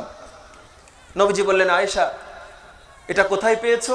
ইয়া রাসূলুল্লাহ, আপনার সামনে আমার নিজেকে একটু সৌন্দর্য সহ উপস্থাপন করার জন্য এটাকে বানিয়েছি। নবীজি বললেন, তুমি কি তার যাকাত দিয়েছো? আম্মা জান আয়েশা রাদিয়াল্লাহু তাআলা আনহা বললেন যে, না ইয়া রাসূলুল্লাহ, আমি এখনো এটার যাকাত দেইনি। রাসূল করিম সাল্লাল্লাহু আলাইহি সাল্লাম তাকে সেখান থেকে খুশি হওয়ার বিপরীতে আম্মা জানকে বললেন যে, তুমি এখন আমার সামনে থেকে চলে যাও। যে অলংকারের যাকাত দেওয়া হয়নি সেইটা আমাকে দেখায়ও না, আমার সামনে প্রদর্শন করো না, আমার কাছে ওপেন করো না। রাসূল করিম সাল্লাল্লাহু আলাইহি ওয়াসাল্লাম বলছেন, মান আদ্দা যাকাতা মালিহি ফাকাদ যাহাবা আনহু শাররুহু। আল্লাহ তাআলা যে বলছেন যে যারা যাকাত আদায় করবে দুনিয়া এবং আখিরাতে তাদেরকে সফল কাম করা হবে, তারা সফল হয়ে যাবে। জাগতিক সফলতা হলো, নবীজির ভাষায় তিনি বলছেন, আল্লাহ রাসূল সাল্লাল্লাহু আলাইহি সাল্লাম বলছেন, মান আদ্দা যাকাতা মালিহি ফাকাদ যাহাবা আনহু শাররুহু। যেই সম্পদের যাকাত আদায় করা হয় সেই সম্পদের যাবতীয় অনিষ্টতা, খারাপি, গলে যাওয়া, পচে যাওয়া, নষ্ট হওয়া, আগুনে পড়ে যাওয়া, ডাকাতি হওয়া, লুণ্ঠন হওয়া, সকল প্রকার অনিষ্টতা থেকে আল্লাহ তাআলা ওই সম্পদের সুরক্ষার ব্যবস্থা করে দেন। সুবহানাল্লাহ। এই যে বৃষ্টি হচ্ছে, যে সময় আমাদের বৃষ্টি হলে ফলন ভালো হতো, কেন হয় না? রাসূলুল্লাহ সাল্লাল্লাহু আলাইহি সাল্লাম বলছেন, ওয়ালাম ইয়ামনাউ যাকাতা আমওয়ালিহিম ইল্লা মুনিউল কাতরা মিনাস সামা। যখন অঞ্চলের মানুষ, দেশের মানুষ, জনপদের মানুষ যাকাত দেওয়া বন্ধ করে দেন, আল্লাহ তাআলা আকাশ থেকে পানি বন্ধ করে দেন। লাউলাল বাহাইমু লাম ইউমতিরু। যদি চতুষ্পদ জন্তু না থাকলো, সরীসৃপ না থাকতো, সাপ এবং বন জঙ্গলের প্রাণী পশু না থাকতো, আল্লাহ তাআলা এই বৃষ্টি পরিমাণ দিতেন না। তাহলে দুনিয়াতে সফলতার জন্য, আকাশ থেকে রহমতের বর্ষণ পাওয়ার জন্য কোথায় কার সঙ্গে আল্লাহ তাআলা কাকে রিলেটেড করে দিয়েছেন, সম্পৃক্ত করে দিয়েছেন? আমি যাকাত দেই না, আল্লাহ আকাশ থেকে বৃষ্টি বর্ষণ করে দিয়েছেন। আমি যাকাত দেই না, আমার সম্পদ লুণ্ঠন ডাকাতি, আমার সম্পদ ইলেকট্রিসিটির আগুন লেগে, আমার সম্পদ অন্যের দ্বারা দখল হয়ে যাওয়ার সম্ভাবনা দিয়ে আল্লাহ তাআলা অরক্ষিত করে দেন। এজন্য দুনিয়ার জীবনে যারা তাদের সম্পদের যাকাত দিয়ে দেয় তারা দুনিয়ার জীবনে সফল, আর আখিরাতের সফলতা তো থাকছেই। এজন্য প্রিয় ভাইরা, আসুন যাকাতের গুরুত্ব অনুভব করি। নিজের সম্পদে যাকাত হয় কিনা বারবার চেক করে দেখি। আমরা চিন্তা করি, মনে মনে একটা চিন্তা করে মনে করি যে আমার কিছু ঋণ আছে, আমার কিছু পাওনা আছে, এগুলোর কারণে মনে হয় আমার উপরে যাকাত আসবে না। কখনোই নয়। যাকাতকে আপনি অতিরিক্ত দায়িত্ব মনে করেন না। আপনি চিন্তা করেন যে আপনার সম্পদের ভেতরে আল্লাহ তাআলা কিছু দরিদ্র, কিছু অভাবী, কিছু ফকির, কিছু মিসকিন, কিছু রক্ত সম্পর্কীয় আত্মীয়দের হক রেখে দিয়েছেন। আপনি আরেকজনের পাওনা দিচ্ছেন না। তাহলে ওই সম্পদ, ওই অর্থ কি করে আপনার জীবনে কল্যাণ এবং উপকার বয়ে আনবে? আসুন আমরা যাকাতের গুরুত্ব বুঝে সেই অনুযায়ী আমরা আমল করার চেষ্টা করি। আল্লাহ তাআলা আমাদেরকে তৌফিক দান করেন, সকলেই বলি আমিন। দুনিয়া এবং আখিরাতে সফলতার বাকি যে কথাগুলো রয়েছে আমরা খুব সংক্ষেপে কয়েক মিনিটের মধ্যে বলে আমরা হয়তো আলোচনার শেষের দিকে আসব ইনশাআল্লাহ। সফলতা লাভের তৃতীয় যে যুক্তি হলো, ক্রাইটেরিয়া বা বৈশিষ্ট্য হলো, আল্লাহ তাআলা বলেছেন, ওয়াল্লাযীনা হুম লিফুরুজিহিম হাফিজুন। দীর্ঘ আলোচনা। ইল্লা আলা আজওয়াজিহিম আও মা মালাকাত আইমানুহুম ফাইন্নাহুম গায়রু মালুমিন ফামান ইবতাগা ওয়ারাআ যালিকা ফাউলাইকা হুমুল আদুন। দুনিয়া এবং আখিরাতের সফলতা তাদের জন্য যারা এই পৃথিবীতে তাদের লজ্জাস্থানকে হেফাজত করতে পারবে, তাদের সতীত্বকে সংরক্ষণ করবে, তারা দুনিয়ায় সফল, আর অচিরেই তারা মৃত্যুর পরে সফলতা লাভ করবে। এই আয়াতে কারিমার ব্যাখ্যা আমাদের জন্য দীর্ঘ সময় সাপেক্ষ। আল্লাহ তাআলা কোরআনুল কারিমে বলেছেন, ওয়ালা তাকরাবুল ফাওয়াহিশা মা যাহারা মিনহা ওয়া মা বাতানা। তোমরা প্রকাশ্য এবং গোপনীয় সকল প্রকার অশ্লীলতা থেকে বাঁচো। আল্লাহ রাব্বুল আলামিন কোরআনুল কারীমে লজ্জাস্থানের সংরক্ষণের ব্যাপারে সূরা নূরে সুদীর্ঘ আলোচনা করেছেন। আল্লাহ তাআলা লজ্জাস্থানের সংরক্ষণের ব্যাপারে চোখের দৃষ্টি অবনত করার জন্য মুমিন নারী এবং পুরুষদেরকে নির্দেশ দিয়েছেন। আল্লাহ তাআলা বলেছেন, কুল্লিল মুমিনিন ইয়াগুজ্জু মিন আবসারিহিম ওয়া ইয়াহফাজু ফুরুজাহুম। দেখেন কোরআন আমাদেরকে কি পরিমাণ চমৎকার তথ্য উপস্থাপন করে। আল্লাহ তাআলা পুরুষদেরকে বলেছেন যে, পুরুষরা, হে নবী আপনি পুরুষদেরকে বলুন তারা যেন চোখ অবনত রাখে এবং লজ্জাস্থানের হেফাজত করে। তাহলে চোখ যদি কেউ সংরক্ষণ করে তাহলে লজ্জাস্থানের সংরক্ষণ হয়ে যাবে। কারণ লজ্জাস্থানের ব্যবহার কখনো শুরুতে হয় না। প্রথমে চোখ আকর্ষণ তৈরি করে, মস্তিষ্ক সেই সিগন্যালগুলো নিয়ে ভাবে, অন্তর সেটাকে আকাঙ্ক্ষা করে, এরপরে উপযুক্ত পরিবেশে লজ্জাস্থান তা বাস্তবায়ন করে অথবা তা পরিত্যাগ করে। রাসূল করিম সাল্লাল্লাহু আলাইহি ওয়াসাল্লাম এটাই বলেছেন, আল আইনানে জিনাহুমা আন নাজরু ওয়াল উজনানে জিমাহুমা আল ইস্তিমা। চোখ সেটাও ব্যভিচার করে, চোখের ব্যভিচার হলো দৃষ্টিপাত করা, কানের ব্যভিচার হলো শোনা, মস্তিষ্কের ব্যভিচার হলো সেটা আকল দিয়ে চিন্তা করা, অন্তরের ব্যভিচার হলো অন্তর দিয়ে তাকে কামনা করা, আকাঙ্ক্ষা করা। ওয়াল ফারাজু ইউসাদ্দিকানিহি আও ইউকাযিবানিহি আও কামা ক্বালা সাল্লাল্লাহু আলাইহি ওয়াসাল্লাম।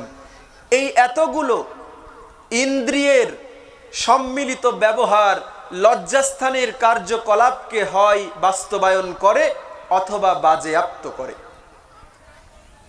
এজন্য একজন মুমিন জাগতিক জীবনে সফল হওয়ার ক্ষেত্রে সবচাইতে জরুরি হলো তার নিজের সতীত্বকে, লজ্জাস্থানকে সুরক্ষা দেওয়া।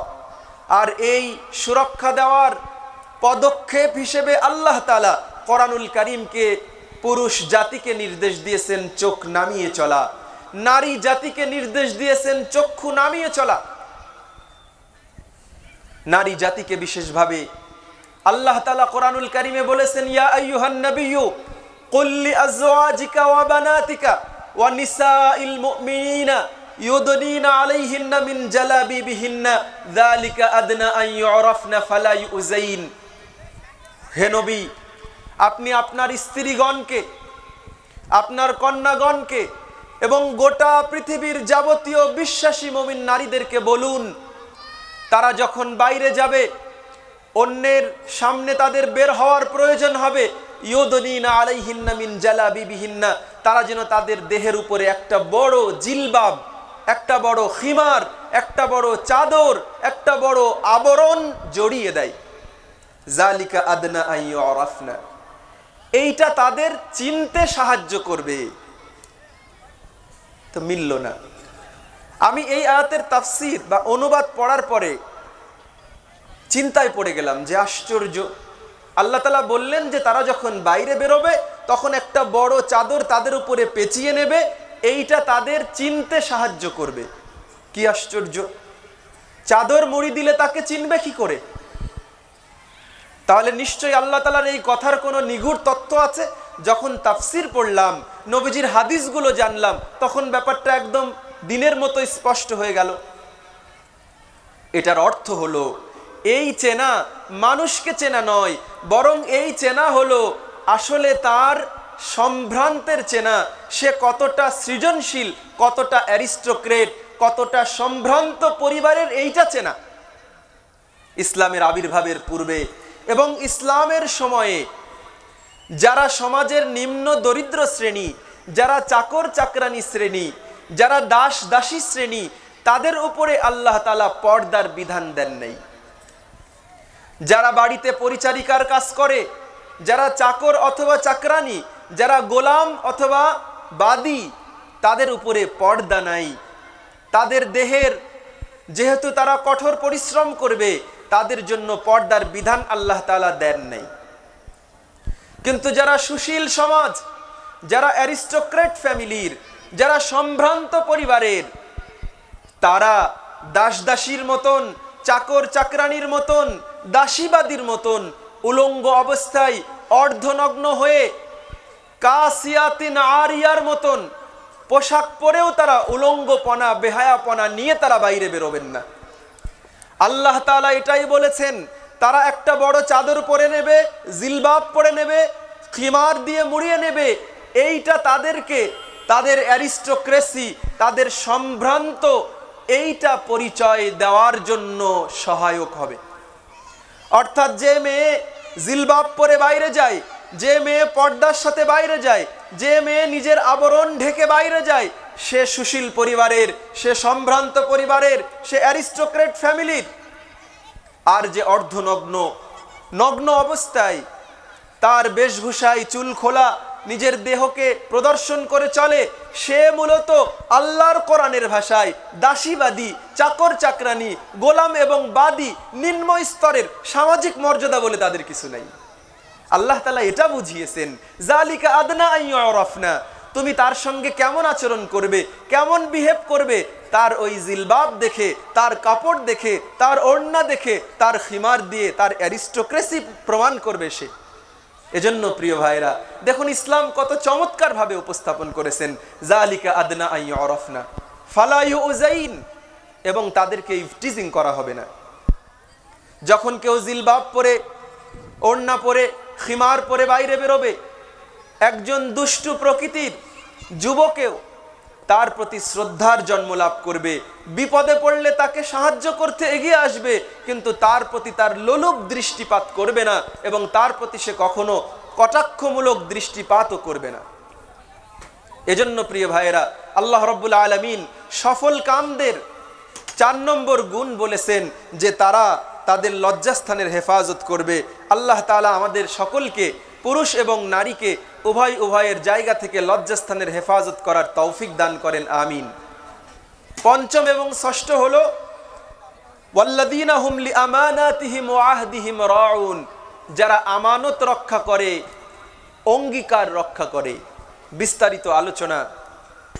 আমানত হলো আপনার উপরে অর্পিত দায়িত্বের যথাযোগ্য ব্যবহার করা, যত্রতত্র আপনার উপরে অর্পিত দায়িত্বের অপব্যবহার না করা, এইটা হলো আমানত।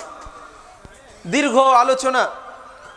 যে কোনো গুনাহ যদি কেউ করে ফেলে, তাহলে আল্লাহর সঙ্গে যে চুক্তি ছিল, আমানত ছিল লাউহে মাহফুজে, আলাস্তু বিরব্বিকুম, আল্লাহ আমাদের কাছ থেকে ওয়াদা নিয়েছিলেন যে আমি কি তোমাদের রব নই?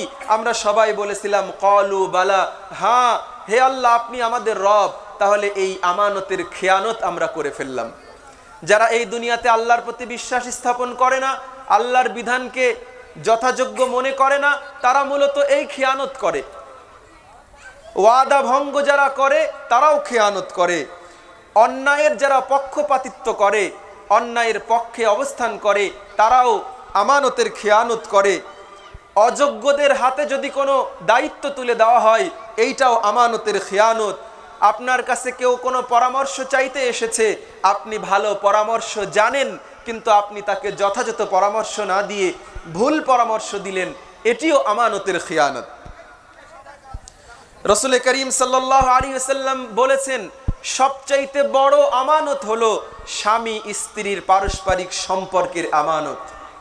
আজকের দিনে আমরা এই খেয়ানতটা যথাযথ করে ফেলি, বেশি করে ফেলি।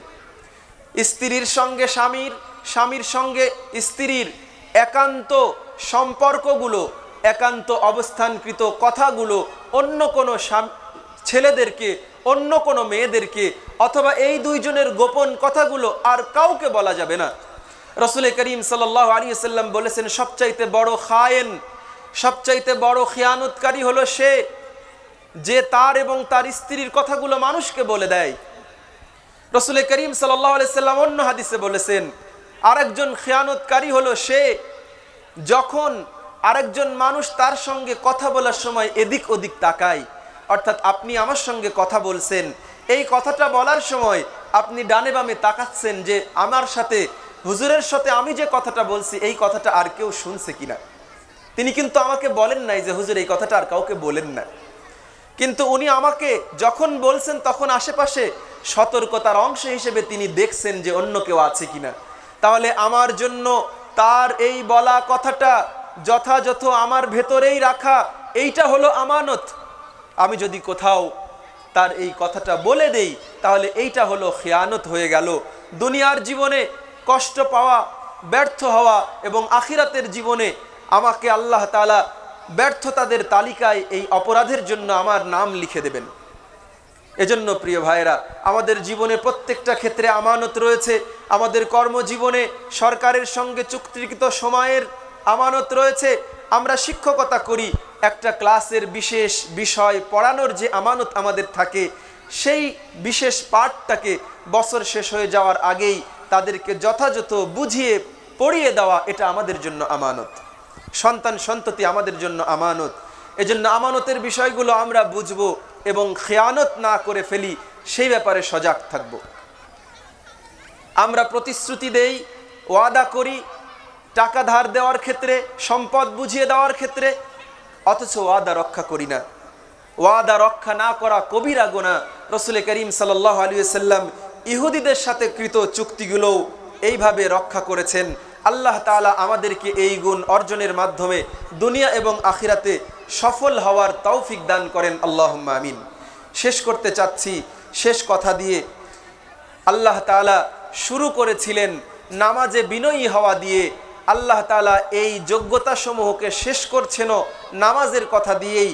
আল্লাহ তাআলা বলেন, সফল তারা ওয়াল্লাযীনা হুম আলা সালাওয়াতিহিম ইউহাফিজুন, যারা নামাজের ব্যাপারে সংরক্ষণকারী, যত্নবান, সময় মতো নামাজ পড়ে, নামাজের বিধান জেনে নামাজ পড়ে, যথাযথ পরিষ্কার পরিচ্ছন্নতা এবং পবিত্রতার জ্ঞান অর্জন করে। পরিষ্কার পরিচ্ছন্ন আর পবিত্রতা কিন্তু এক না। যারা অমুসলিম তারা পরিষ্কার হতে পারে কিন্তু পবিত্র হতে পারে না, কারণ পবিত্রতার প্রধান মাধ্যম হলো ঈমান। তাকবীরে তাহরিমা বাঁধার ইলম লাগবে, নামাজে দাঁড়ানোর ইলম লাগবে, সূরা কিরাত পড়ার সুন্নাহ পদ্ধতিগুলো জানতে হবে, রুকু করার ইলম লাগবে। নবীজি এমন ভাবে রুকু করতেন, এমন সোজা হতেন, ইস্তাওয়া লাউ সুব্বা আলাইহিল মা লাস্তাকাররা, নবীর পিঠে যদি পানি ফেলা হতো পানি স্থির থাকতো, ডানেও গড়িয়ে যেত না, বামেও না, সামনে পেছনে কোথাও যেত না। তাহলে আল্লাহ তাআলা এই আয়াতে কারিমার মাধ্যমে আমাদেরকে যেটা বলতে চেয়েছেন সেটা হলো ওয়াল্লাযীনা হুম আলা সালাওয়াতিহিম ইউহাফিজুন, যারা নামাজের ব্যাপারে যথাযথ সংরক্ষণ করবে, ওয়াক্ত মতো নামাজ আদায় করবে, নামাজের ফরজগুলো পালন করবে, ওয়াজিবগুলো পালন করবে, সুন্নাতগুলো পালন করবে, মুস্তাহাব্বাতগুলো পালন করবে, মাকরুহাতগুলো পরিহার করবে। এইভাবে যদি কেউ নামাজ আদায় করে, আল্লাহ তাআলা বলছেন যে উলাইকা হুমুল ওয়ারিসুন, এরা হলো উত্তরাধিকার হবে।